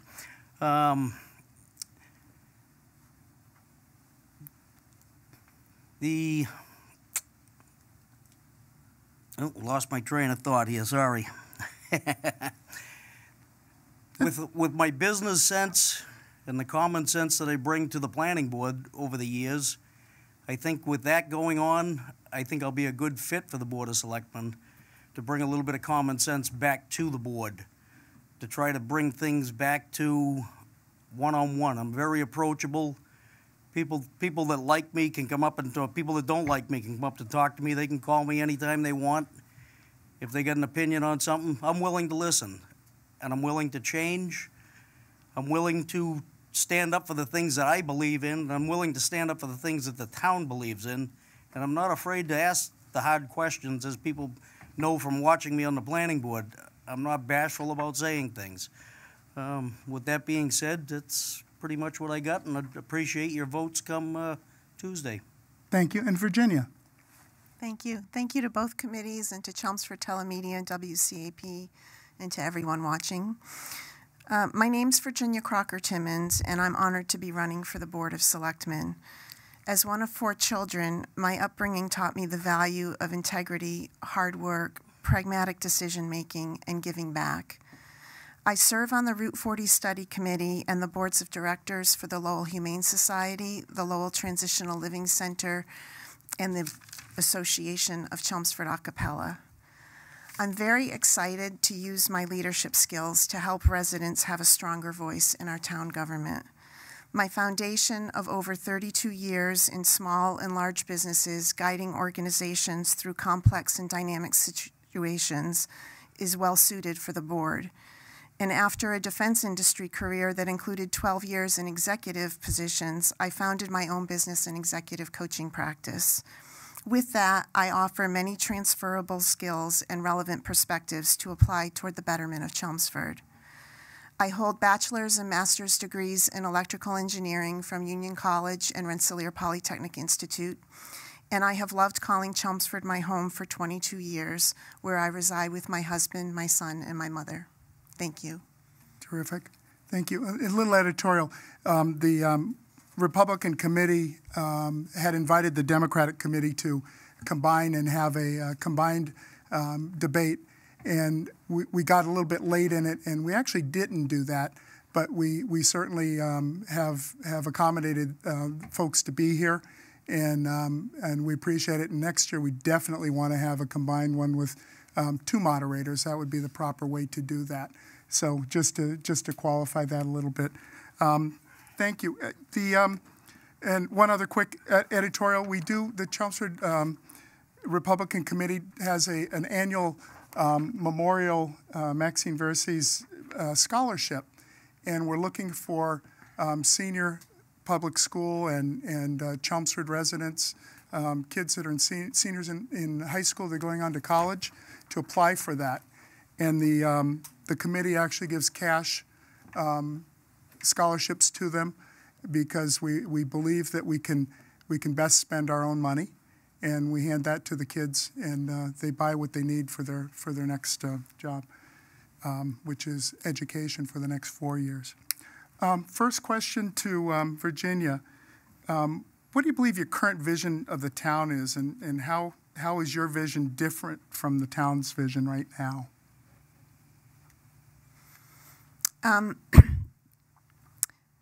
So I've actually had trouble understanding where the town's vision statement is.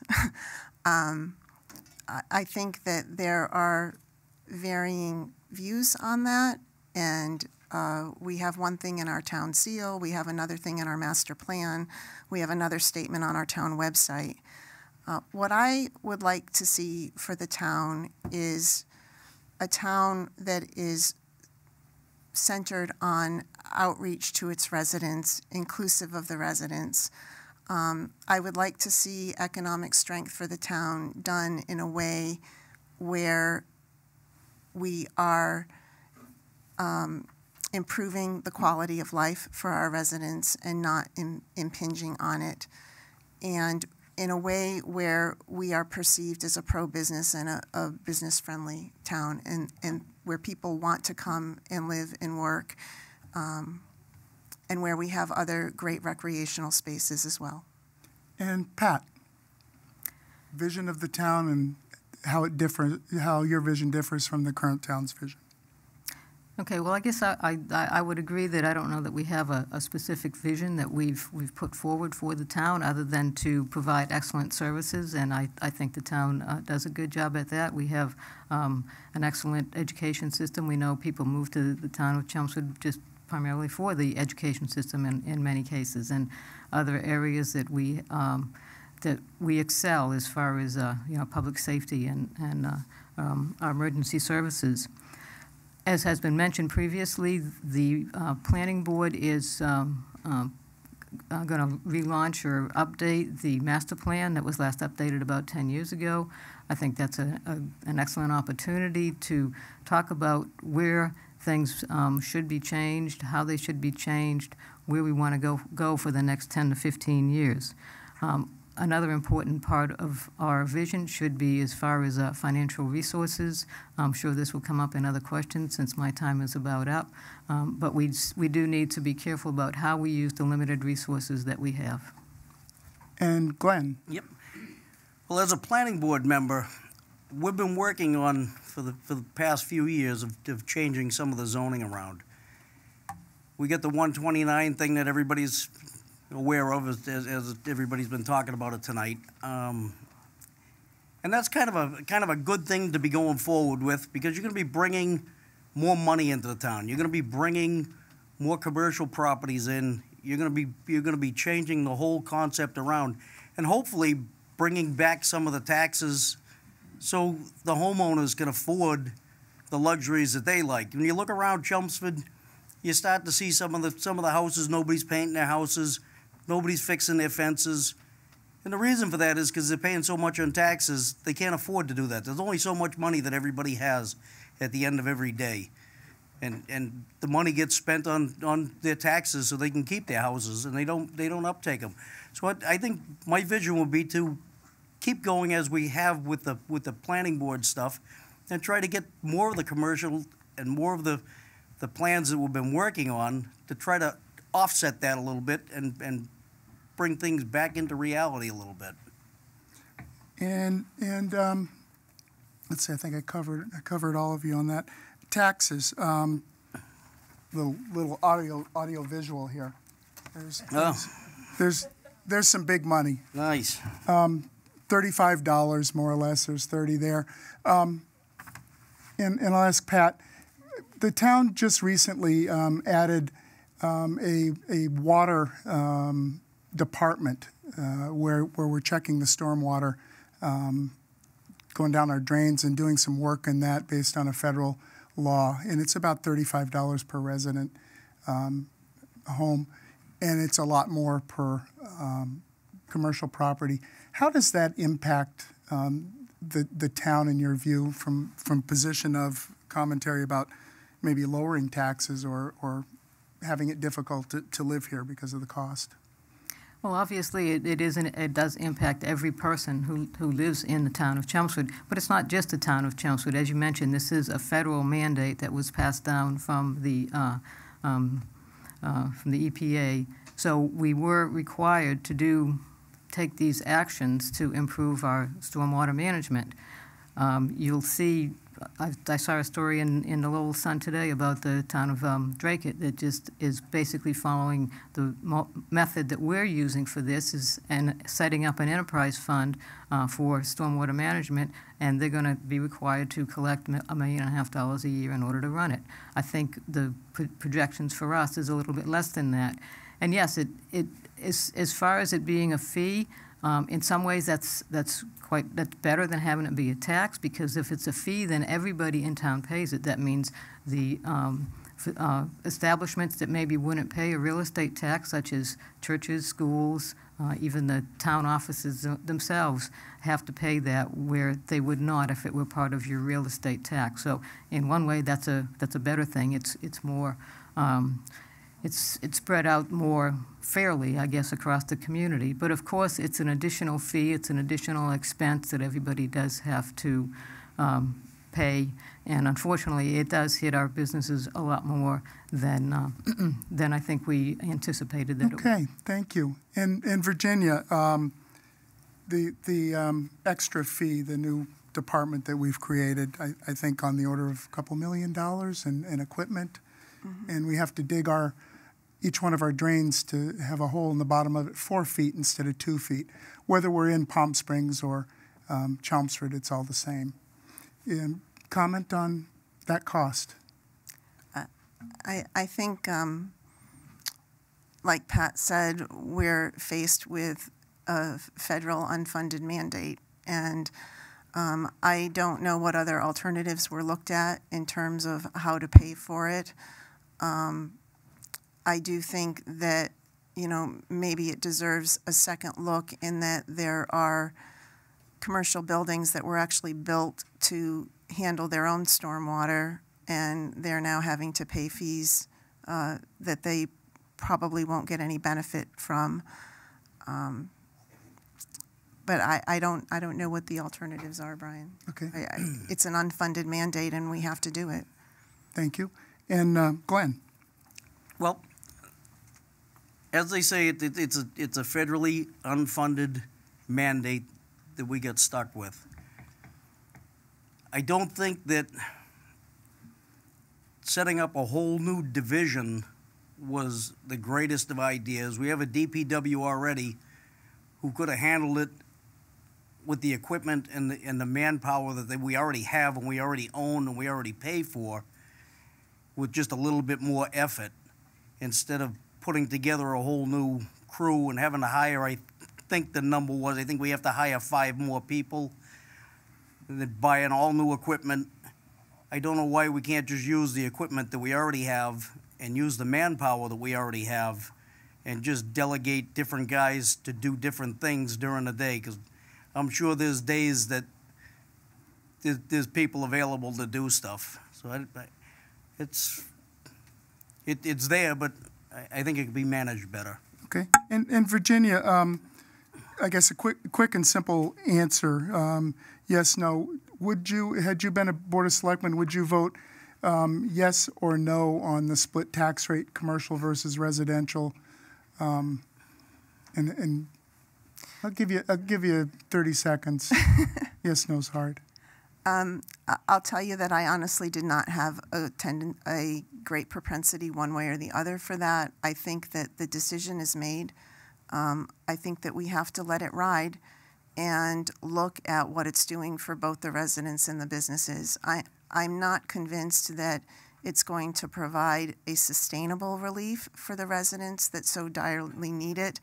And the reason I say that is as the businesses' taxes go up, it's going to affect their capitalization rates, which could turn their assessed values down, and we could start seeing it shift the other way.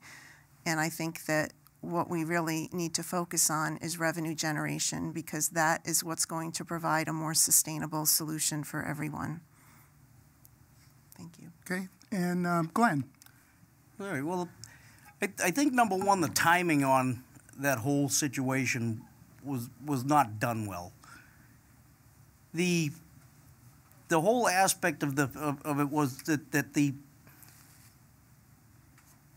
when we brought it in, it came in at a time that we had just finished putting together that 129 overlay district, and I think with the tax thing going the way it was, and we were trying to get a certain type of business or businesses going in, it kind of slowed that process down a little bit.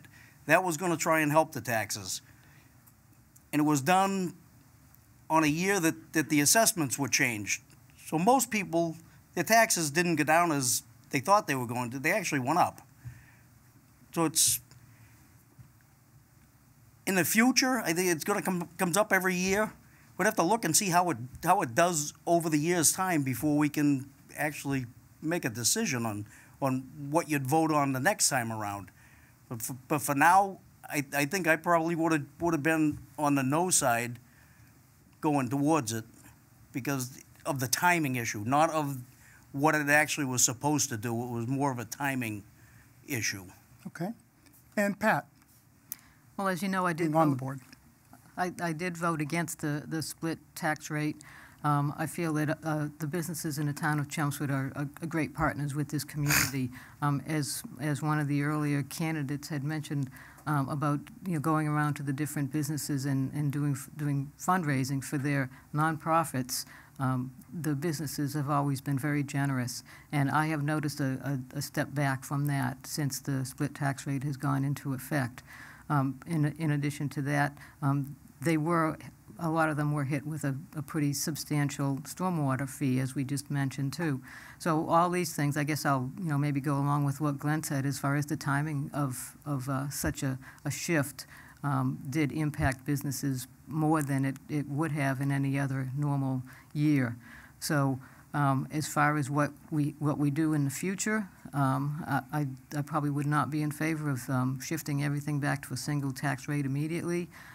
We don't need to have a whipsaw effect like that would just really confuse everybody, the businesses and the residences in town. So we'll need to do some careful consideration on how we go forward with that, setting a tax rate in the next several years.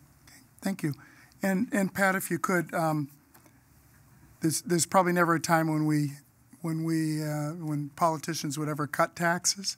But if you had to cut something in the capital budget, had to, because we either needed something else or we just couldn't afford it, what would you cut?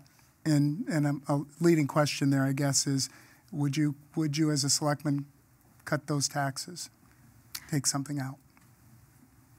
As far as what's in the capital budget, I know I did review that fairly recently when we did go over the upcoming spring town meeting, the capital budget, but I don't remember all the individual items that were on there. Most of them I know are critical to the departments that have submitted requests for them. I know there's a lot more requests than there is capital that we have available to spend. I would be reluctant probably to cut just about anything from there. Maybe we could work on reducing the cost of some of the heavy equipment that we purchase, and maybe not have some of the options that they're asking for on those, but that would probably be the limit of it, which may not be significant. I mean, as far as cutting taxes in general, I think, as Virginia has mentioned, one of the things we need to really look at carefully is other ways to raise revenue.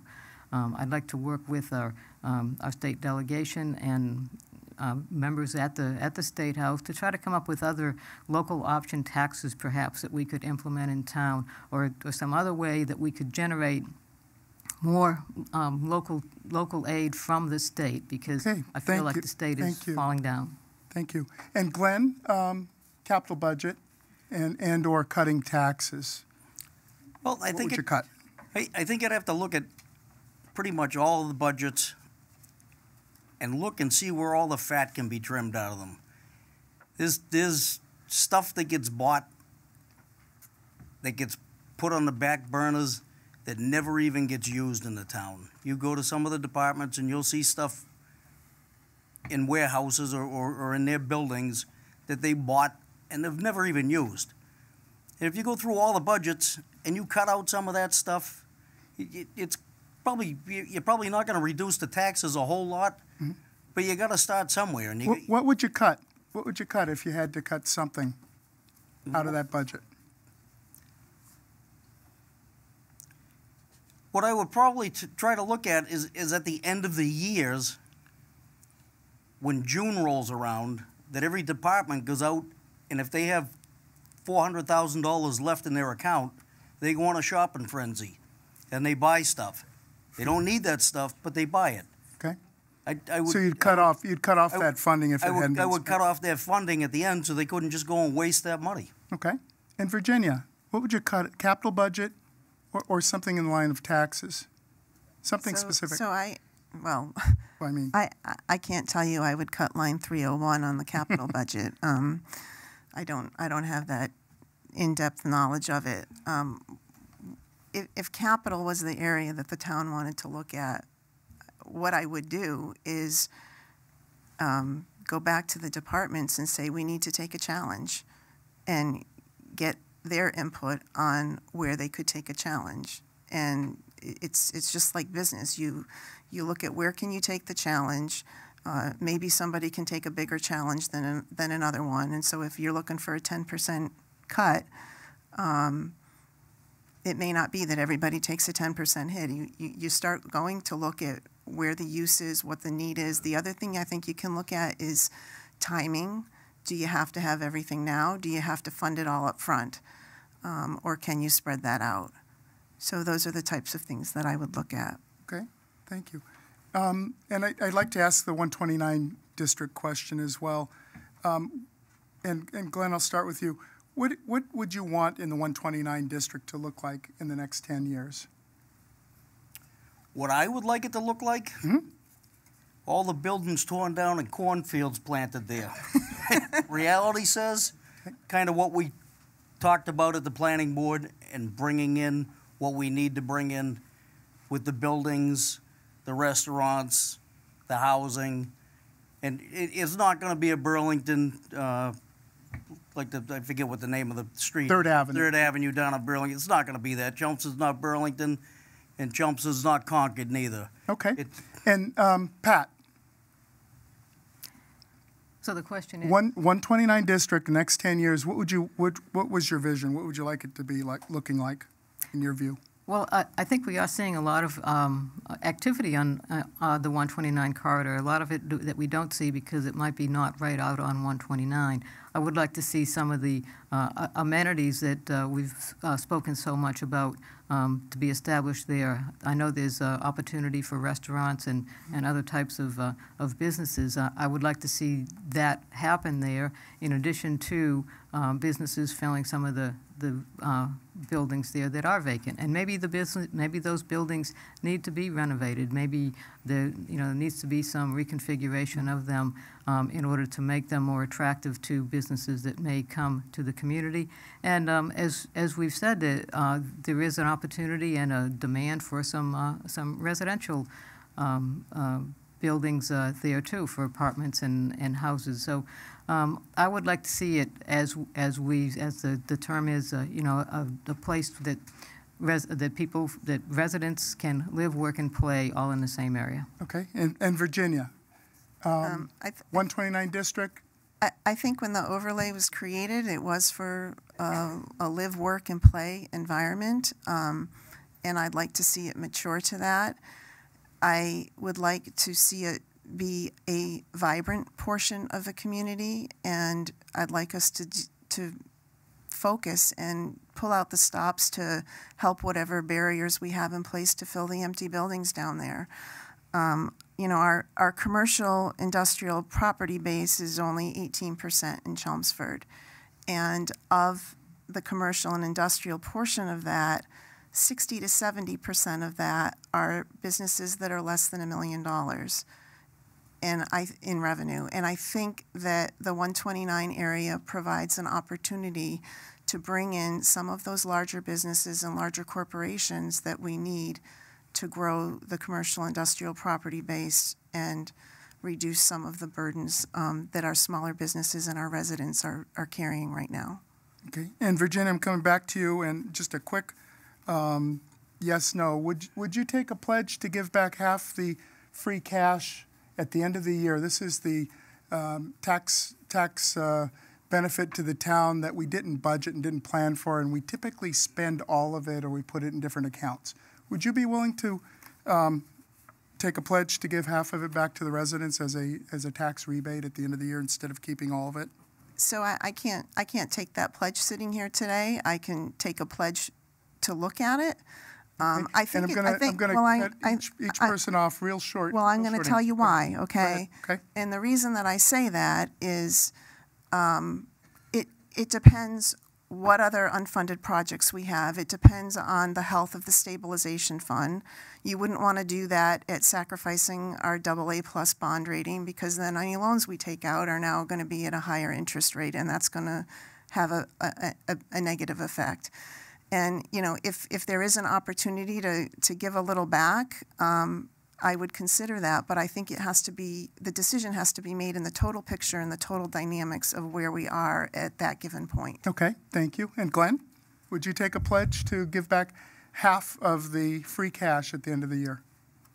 If all of the funding that we needed to be done with was taken care of in ideas like the police union contracts and the fire department's union contracts and all the other contracts that are in town, if all of those weren't 2-3 years out, I would consider it, but I'd have to look at all the other budgets and all the other stuff that we need.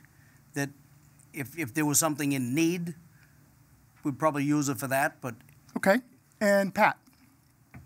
I could not take that pledge either. I mean, there's been situations when I've been on the board when we have given back, when we have allocated part of the free cash to tax relief. But I think every year, every situation is different, and it needs to be considered that way and see what other demands there are before any promises like that can be made. Okay, thank you. And town meeting voted and did some zoning changes to not allow marijuana businesses in our town. Given that there's a lot of activity, and it seems like the news is constantly advertising each one as they open, so they don't have to pay for advertising. They're losing a little revenue there. Pat, would you consider a marijuana industry in our town, either somebody that works in that business or actually distributes it from Chelmsford? And just a simple, quick answer on that. Generally, I would say no. I haven't given it a lot of thought, but I know our police chief was very adamant about not wanting that to be in town, and I give a lot of respect to his opinion. If we were going to do anything, I would rather it be not the retail sale, maybe just a manufacturing facility. Okay. And Virginia, marijuana industry in the town, even though town meeting said no. I think we respect what town meeting said. I think we respect what the chief said. I personally don't feel that we need a marijuana facility in the town. I also, to be quite honest with you, I kind of go back to would we eventually be creating another empty building, because there's CBD products and things like that that you can now buy through direct sales and have them delivered straight to your home. So I don't think it's like really that cut and dry. I personally don't feel that I would want that in town, and I think that some of the regulations just haven't caught up to where we are with things like alcohol use. Okay, thank you. And Glenn? I agree with the other two candidates. We need to listen to our town meeting, what we voted on. We need to listen to the chief of police. He's the person on the ground watching what's going on. The other thing, it's still against federal law. And if the federal law ever changed, then you could bring it back again and go through the same process again and go from there. Okay, and a press question. Do I have Margaret, please? Thank you. Mr. Moderator, thank you. I'm Margaret Smith. I'm the editor of the Chelmsford Independent. And once again, thanks to the Republican Town Committee and all the organizers and the candidates for turning out. For a question for all three candidates, what's the biggest strength that you would be bringing to the board if you're elected, or in the case of being re-elected? And from the Chelmsford Independent, Margaret Smith, what's your biggest strength? Virginia? I have a lot of experience working with diverse teams and kind of synthesizing information and applying critical thinking to get to a more unifying place, and I think that's a great strength that I bring to the board. Thank you. And Glenn? Greatest strength? The greatest strength, I'd say, would be probably tenacity and getting things done and not buckling under pressure, working with the townspeople, being open, being transparent. That's probably enough. Pat? Greatest strength? I think at this point, my greatest strength is my experience being on the Board of Selectmen. I've learned an awful lot about municipal government, how it works, what the different levels are, what the different departments do. I've established a good relationship with many department heads, and especially with the town manager, and I use that to my benefit when I run into somebody at a veterans breakfast or the grocery store or somewhere, and they have a problem, and I'm able to find out a solution to their problem, or at least an answer to their question, and do the follow-up that's necessary. Okay. And general question for all of you. And I'll start with Pat. The town is at its 10-year point for redoing the plan for the next 10 years. Do you have an opinion of what we ought to be doing for the next 10 years in the town that we're not doing now? I don't have anything right off the top of my head that I would like to see them focus on, and that's why we have a committee that looks at what we did 10 years ago and looks at that in conjunction to where the town is now. Some of the issues that have come up over the past 10 years, I'm sure, will be discussed as they move forward with completing that update. You know, we've talked about different areas of town where possibly the zoning needs to be at least tweaked, if not totally revamped. So I'm looking forward to seeing how the committee comes together and where they'll go and make all their changes. Okay, thank you. And Glenn? I kind of agree with what Pat said. Not being too forward into the you were talking the master plan. Yes, the master plan is being rewritten this year. Yeah. And there's a committee being formed. The committee's being formed on that, and we've talked a lot about it on the planning board with different things that we kind of want to get changed on it. What would you like to see? Some of the issues that have been brought out there, and they're more of kind of like housekeeping type of things in the zoning aspects is one thing would be bringing all the dimensional standards back to what is actually on the ground.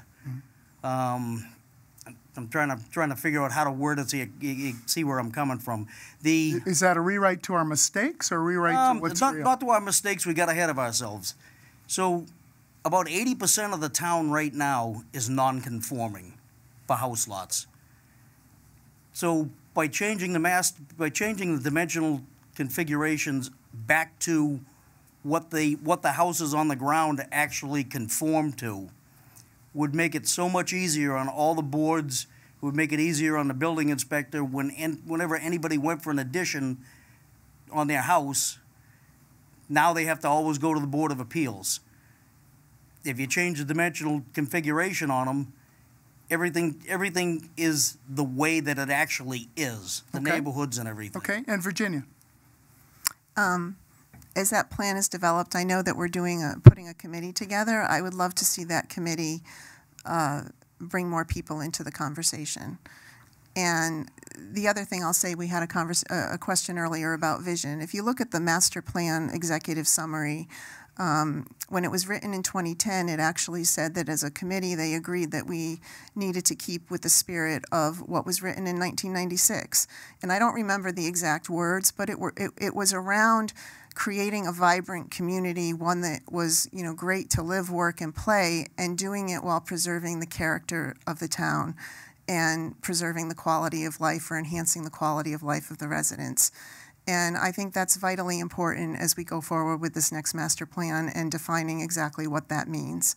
The other thing I'll say with respect to vision is the master plan is like 500 plus pages long, right? When you talk about a vision, if you had some simple statement, again, that the community could coalesce around and that your boards and committees coalesce around, I think that would be a really great benefit to the town coming either out of this or a separate process. Okay, thank you. I think I got all of you. Okay. And this is a quick question, a yes, no. Can we do yes, no? If more revenue is generated, won't the town manager and the town meeting just spend it? Glenn, yes, no? If more revenue is generated, won't the town manager and the town meeting just spend it? Yes, no? Yes. Virginia? No, I don't believe they necessarily will if we manage it right. Okay. And Pat? Not necessarily. Okay. So I have yes, no, and no. Thank you. And do you believe we should, and a yes, no, do you believe we should we should help fund the Center for the Arts more than we have? Pat? I guess that depends what you mean, what you say by fund the Center for the Arts more than we have. I think we spent $30,000 last year as a town. Tax. I don't think that needs to be increased, no. No. Okay. Virginia. The question is what? Do you believe that we should help fund the Center for the Arts more than we have? And I'm calling that taxpayer money. We spent $30,000 on the Center for the Arts plus capital. So $30,000 is like 0.002% of the budget. Yes, no. Huh? Yes, no. I believe we should consider funding it, yes. And Glenn? No. No. That makes it easy.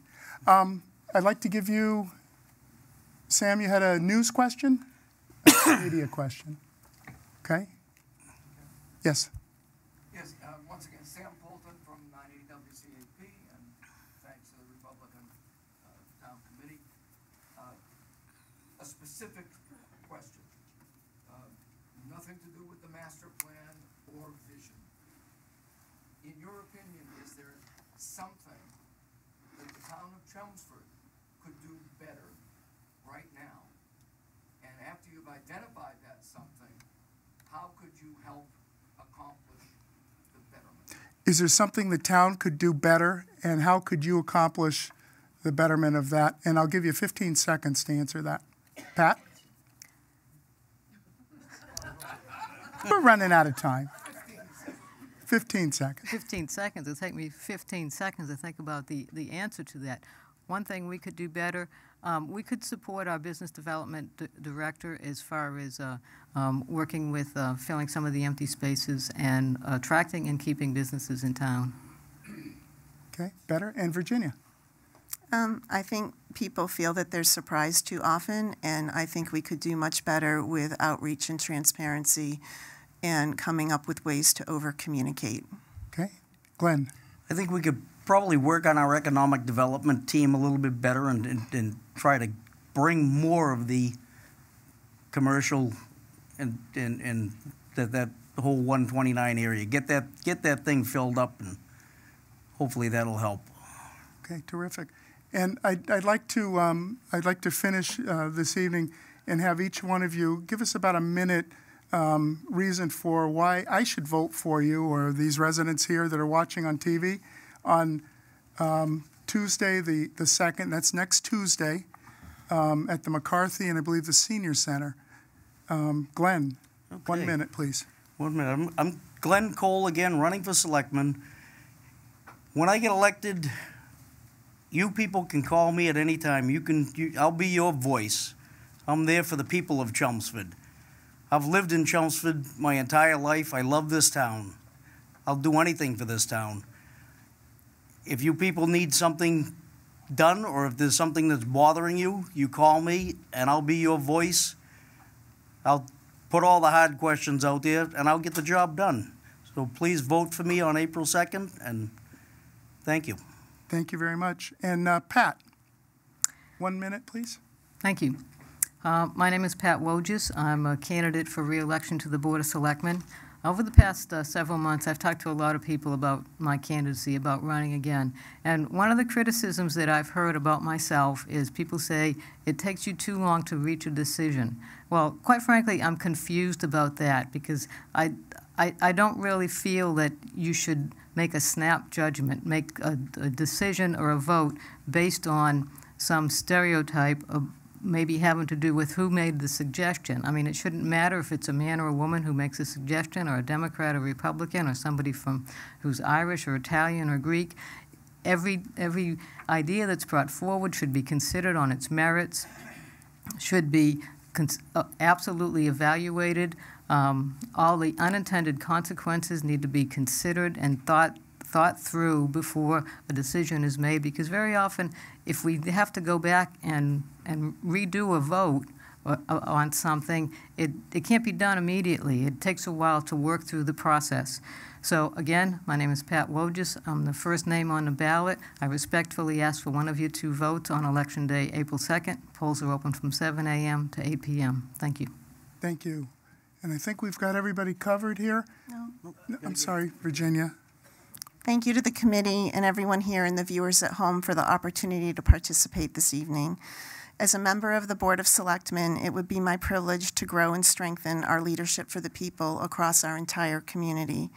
I believe that leadership for the people includes 5 essential elements: listening, where we encourage people to be heard and have a voice while valuing diversity in thought; proactiveness, where we commit to reach out and research how policies and issues impact the community; advocacy, where we consider different viewpoints with deliberate intentions on improving the quality of lives for residents of all generations; transparency, where we are not only open and honest, but where we are presenting both the top level and the underlying implications and issues so that they're clearly understood and communicated.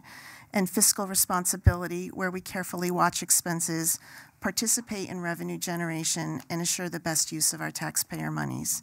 Thank you for your consideration, and I respectfully ask for one of your 2 votes on April 2nd. And thank you all for attending and volunteering for the board. And again, I wish all 3 of you could be on the board.